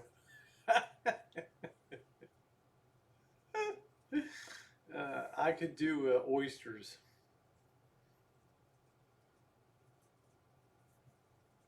Looks like it has a cockroach on the corner. Yeah. Somebody was telling me I went to Acme Oyster House when I went to New Yeah, Orleans. see, It I was could real- do that. I had the grilled oysters on the garlic. I don't want grilled. I want raw. But they told me the oysters are bigger if you go in the wintertime. I think they have a season for them. There's a season for the That's oysters. the months with the R in it. Isn't Huh? it? What they are? Yeah. Yeah, I don't think so, Blue State. There's no way he could eat 50 wings. We were dying under 30 wings at Duff's in Buffalo. Well, they were big wings. I could probably eat 30 large wings and 50 small ones. Yeah, what that is, Fat, is that's the corner of the whiteboard there. It's a black corner piece of molding that holds that together over there. There's no way. All right, man. Well, it's almost 1. Yep, we'll have to hit the Back Saturday. today, tomorrow. I can't believe we only got 2 more days to go to Sin City, man. Yeah. Or go on the road. Mm. May not be Sin City. Uh-huh. Could be somewhere else. Could be. Our sponsor will not disclose until Tuesday evening Wow. at 5 p.m. Mm. Maybe we should ask the Juice Ask the Juice. what he thinks. Only claiming food I ate 20 boneless Wingstops, wings, atomic ghost pepper. Oh my God, Juice. And 5 Buffalo minutes Wild Wing. flat. Buffalo Wow. Wild Wing. Holy shit. Juice, that's what makes Juice a legend here. Anyway, thank you everybody for being on tonight. I'm going to go ahead and pack it down, look up Wing Bowl champ in Philly did 501 wings in a half hour. Oh man. Wow. Holy shit. I know it's killing me, D, but we can always rub them together, honey. All right. Golden State. I don't know. Why would you be blocked? I don't know. Let me, somebody give me a link to Golden State's channel, please. Juice, could you, could somebody, see if you could find Golden State's, channel here? He shouldn't be blocked. I thought I saw that person in here. Yeah, no way. Golden State's a nice person. He's. I will Google that. 501. Damn. Okay, Golden State, do this. Just send me a Gmail. I can make it like new@gmail.com and put your link to your channel. And I will make sure that you are unblocked. Okay, I don't know why. Yeah, just do that, and I'll make sure you're unblocked because he's a very good person to have on the chats. I enjoy him. I'm not sure. Some craziness. You might have gotten the wrath of Juice or something. All right, everybody. Have a wonderful night. Just take a second and just write me. I can make it like new@gmail.com. D, love you, honey. Thank you, Sandy, and everybody else. Sherry, Anna, everybody else. Thanks for being. Yeah, there's like 100 Golden State channels, so he's going to have to just send me that thing. Juice, thank you for being here tonight. I appreciate it. And no, it's fine. Blue State, we'll get that thing. We'll get that thing squared away. Okay, I've got it, Missy. Thank you, everybody, and have a wonderful, wonderful night. Thank you, Missy, and congratulations to the Kansas City Chiefs and the San Francisco 49ers. Okay, thank you, Jen. Jen will send it to me. Thank you, everybody.